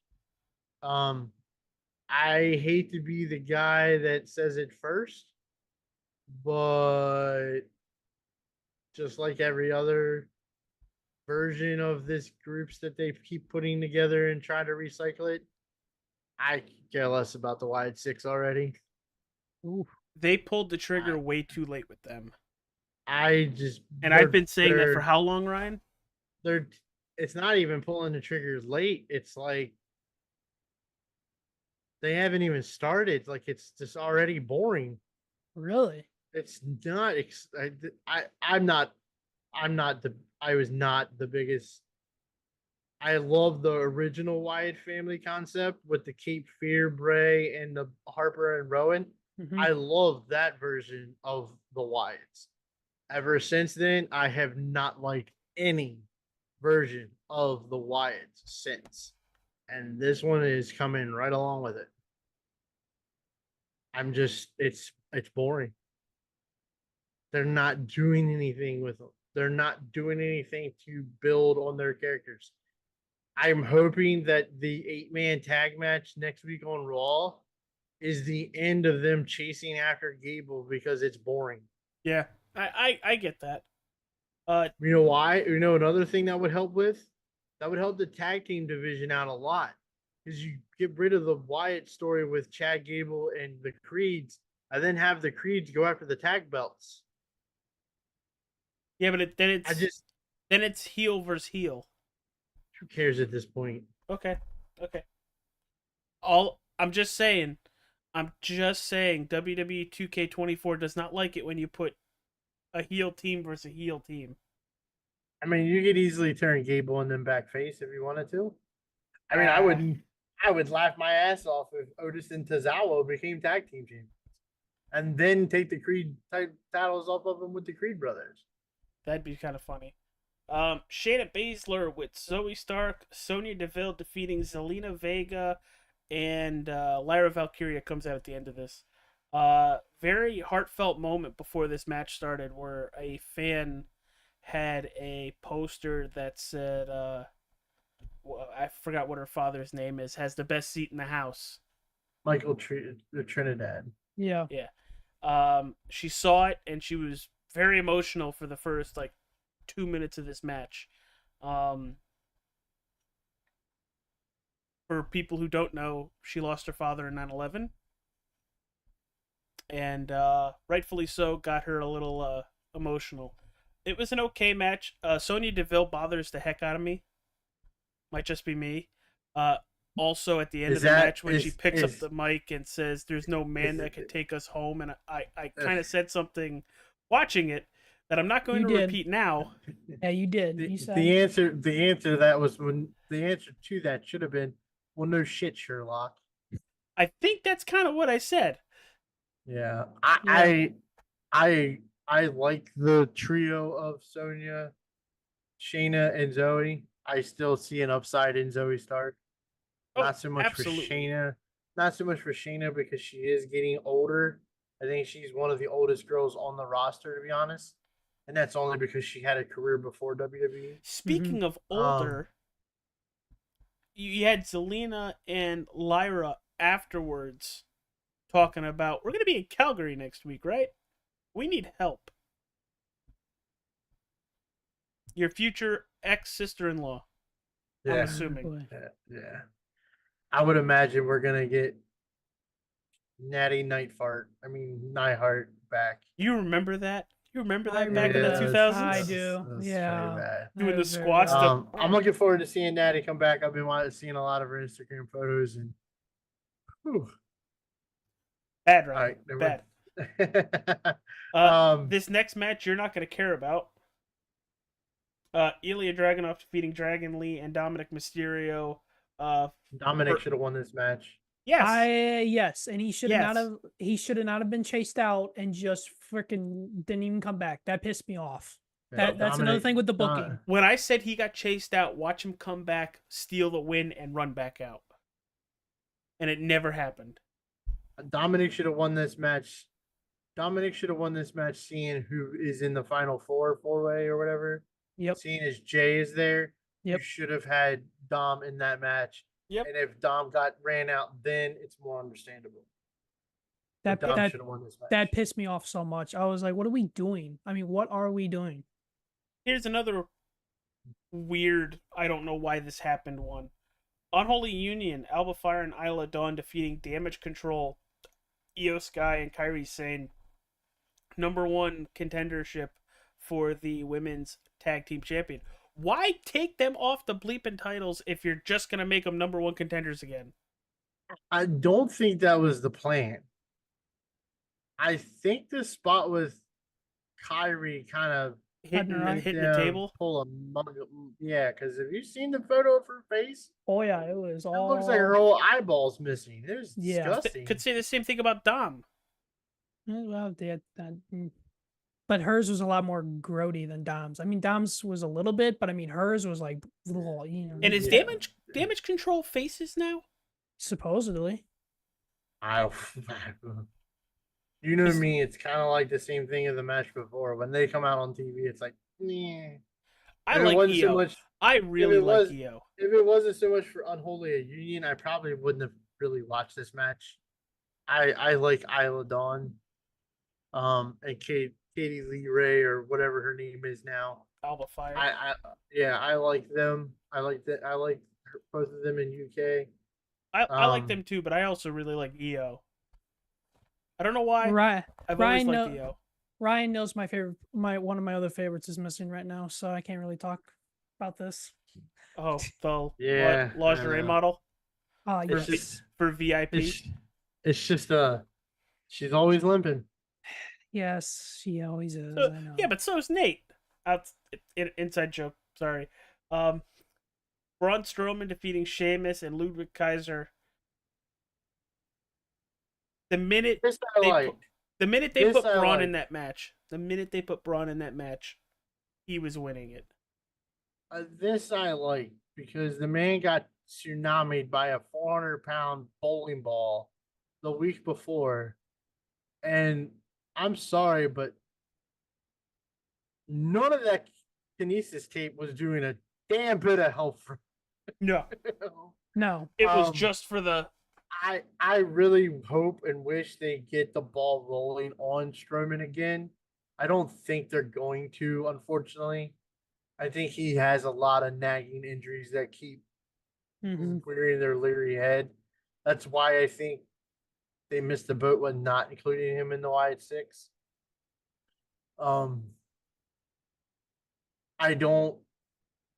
I don't see him winning this fatal four-way finale because now it's set. It's now what, Jay and Braun Strowman and Ilya And who's the fourth one? Ludwig? No, it's not Ludwig. No, Who is the fourth one? hold on, I'm looking. Santos? Keep Not Santos. keep talking. I'll just keep seeing wrestlers' names until it clicks, I guess. I don't know. I don't know. Is it? I didn't even know myself. Hold on. I gotta look this up myself because I didn't even know. Is it Da, da, da, da, da, da. Trying to find it. But I mean, I have It's- no idea. pretty well set that Jey Uso is winning this fatal four way. Is it was the Miz in that thing? No. No. But a very interesting story has become of the Miz. Oh, There's a build now because we'll go ahead and hit this fact now. Oh, Odyssey Jones has been fired from the WWE according to Oh, Fightful Select. Pete Dunne. There you go. Sorry. That's right, it's Butch. oh shit. Odyssey Jones has been fired from the WWE for alleged previous domestic violence allegations, not charges or anything, just allegations. I don't know if he's actually been fired or if he's just been kind of like go home until this is all sorted out type deal. So the New Day storyline is done. We're not getting a Woods heel turn. We're not getting that. In fact, Kofi asked Adam Pearce about them getting a tag title shot, which I remember my words earlier where there's no tag teams on Raw. Raw Monday night proved me wrong because now the New Day are back in the title picture. Go ahead and give them their 28th tag title. Who cares? But Karrion Kross has moved on. There's no longer the New Day feud with Karrion Kross. He's now, and I pointed this out to Mike last week. If you were watching the show, in the background of a backstage interview, he's having a conversation with The Miz. They continued that this week. So it sounds like Karrion Kross and The Miz is where they're headed. I don't mind it. Gets them both on TV. That means Miz is gonna turn heel again? I mean, I think they've tried to kind of been teasing that for the last couple of weeks when R-Truth was on TV. Okay, yeah. So I could see that being the one that he turns on type deal. That sucks. I like as good of a heel Miz is. I do like him as a face. He is very, very likable. His face run with Shane McMahon was everybody loved him as the face there. Me and you just have a connection with R-Truth that no matter what R-Truth does, we're always going to be supporting R-Truth. Mike, you wasn't with us for WrestleMania. Hey, where am I from? We got told a really cool story from R-Truth, and I'm going to tell you about it. Okay. And it's called the Philadelphia Duck. And I'll blow it because evidently he doesn't do this on shows, but then he'll never watch my shows, so I don't care. He was in I'm a tagging deli. him right now. He was in a deli. Well, he'll be fine with it because I'm telling it, not him. He was in a deli and this old lady walked in and she looked at the guy in the back and said, "You got any fresh ducks?"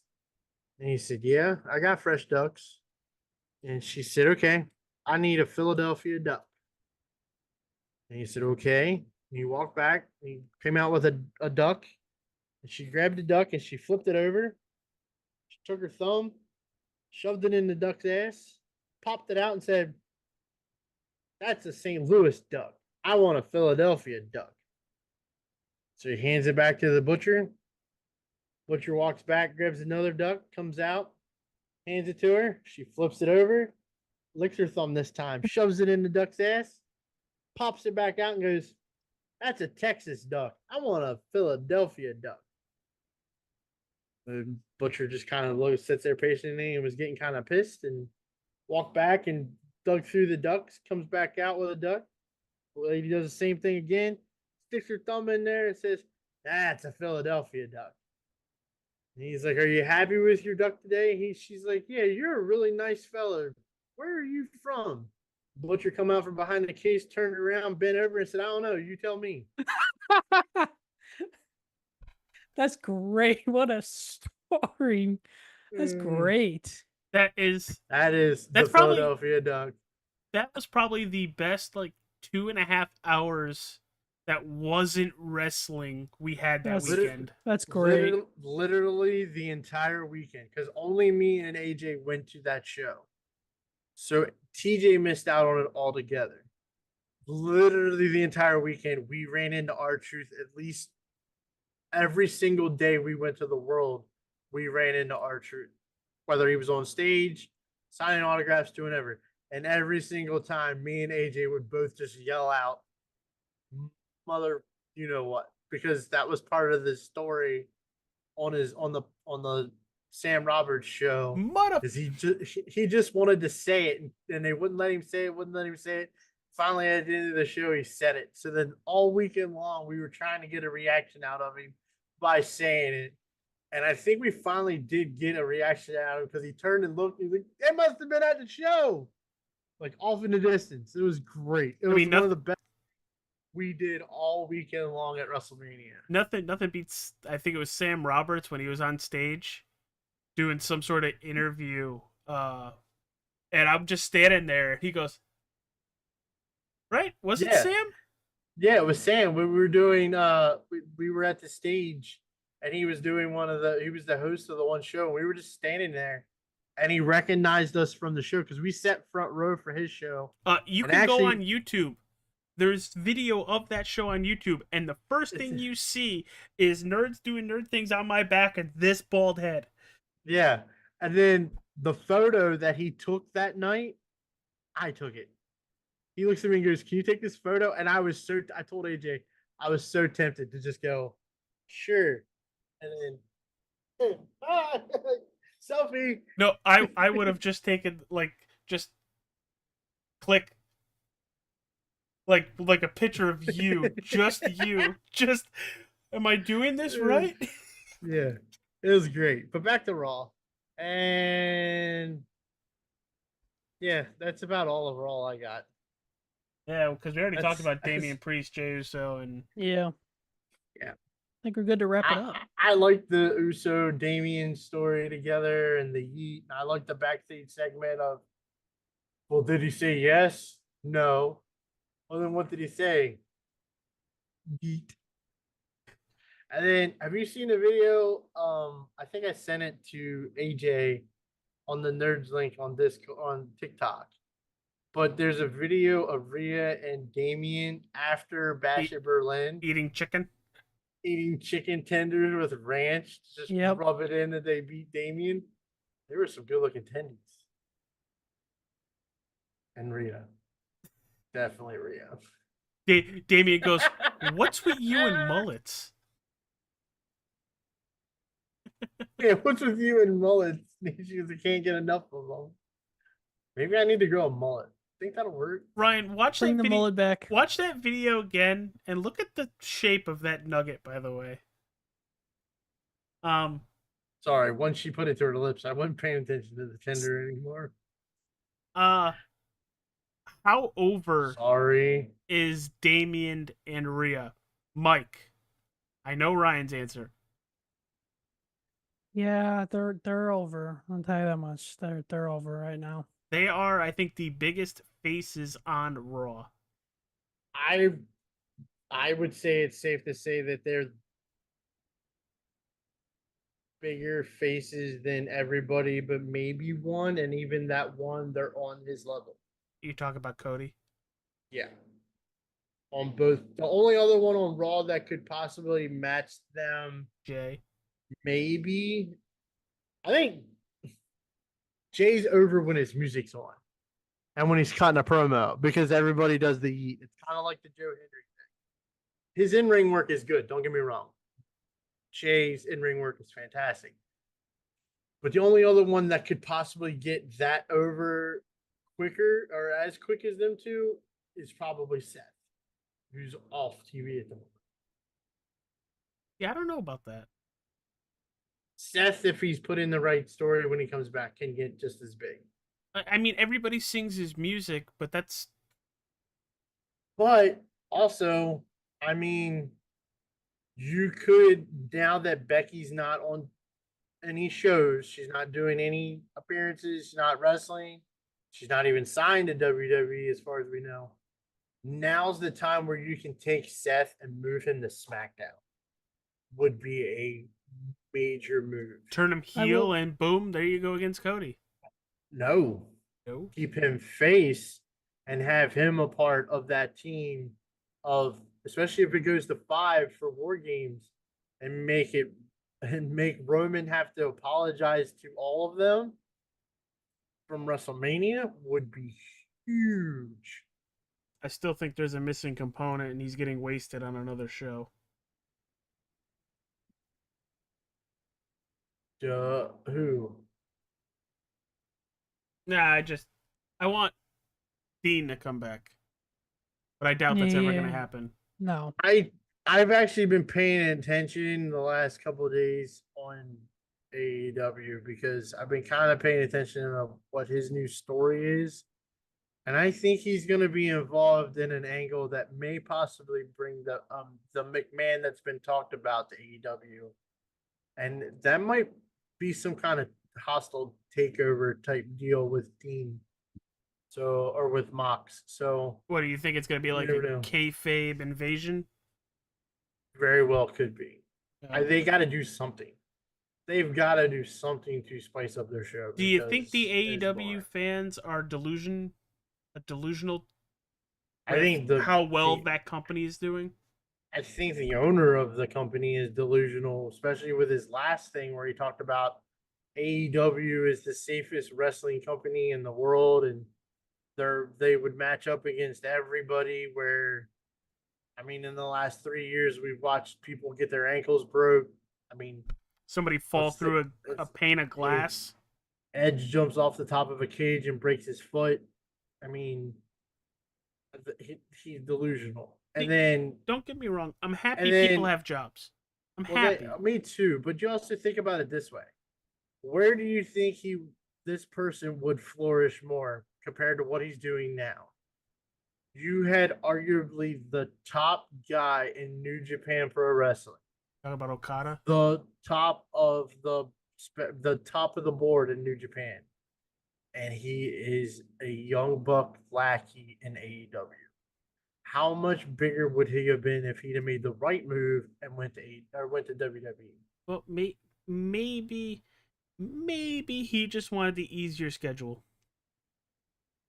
I mean, you shouldn't throw rocks at a guy with a machine gun. I still think Jay White should have came, but that's. I don't disagree with the whole Jay White thing. I love Jay White. I love. Speaking of machine gun, NXT. When are we getting the Motor City Machine Guns? I would say they're probably waiting for the CW deal to start. Because they're setting it up perfectly with Axiom and Nathan to the Motor City Machine Guns. Motor City Machine Guns. Sorry, shitty. Mostly everything in Detroit sucks. Yeah, what was the comedy special? They point to their hand like I'm supposed to know where that's at. But anyhow, it's been fun. Mike, it's a pleasure to have you on board. Yeah, appreciate you guys. I think we're going to have a lot of cool debates back and forth between the old school guy and the newer guy. And AJ just sits over there and moderates like he does any other time. Yeah, pretty much. I'm a good show host. He's the Molly of First Take. Just not as good looking. Not at all. Sorry. You could be Joy. She's a lot hotter. Hey, I did not drop an F-bomb this episode, so I got 15 more minutes of Joy Behart. All right, everybody. Well, thank you for tuning in. If you were here since the beginning, kudos to you. Glad you were here. Hit that like button, subscribe, follow, go check our merch link. We'll see you Sunday? In year two. Because I think our next show will be past our 1 year anniversary of official shows. Yes, Sunday. I think the plan is Sunday to continue the the battle of verses. I believe we're into the month of July, so we're at the midpoint of the year. See if TJ can pull it even to 3-3. I believe is what we're looking for. Yeah. Well, no, you are tied at 3-3. No. July will break it. Oh yeah. We are tied 3-3. July will break it, and then we head on into the second half of the year, and we'll see how that works. I mean, I'm very hopeful with July, but You'll have to wait and see. We'll see you guys Sunday for that show. Peace out, everybody. Mike, thank you, and we will see you. 97. Can't wait. Deuces, ooses. Yeet. TJ's not here. Gotta do it.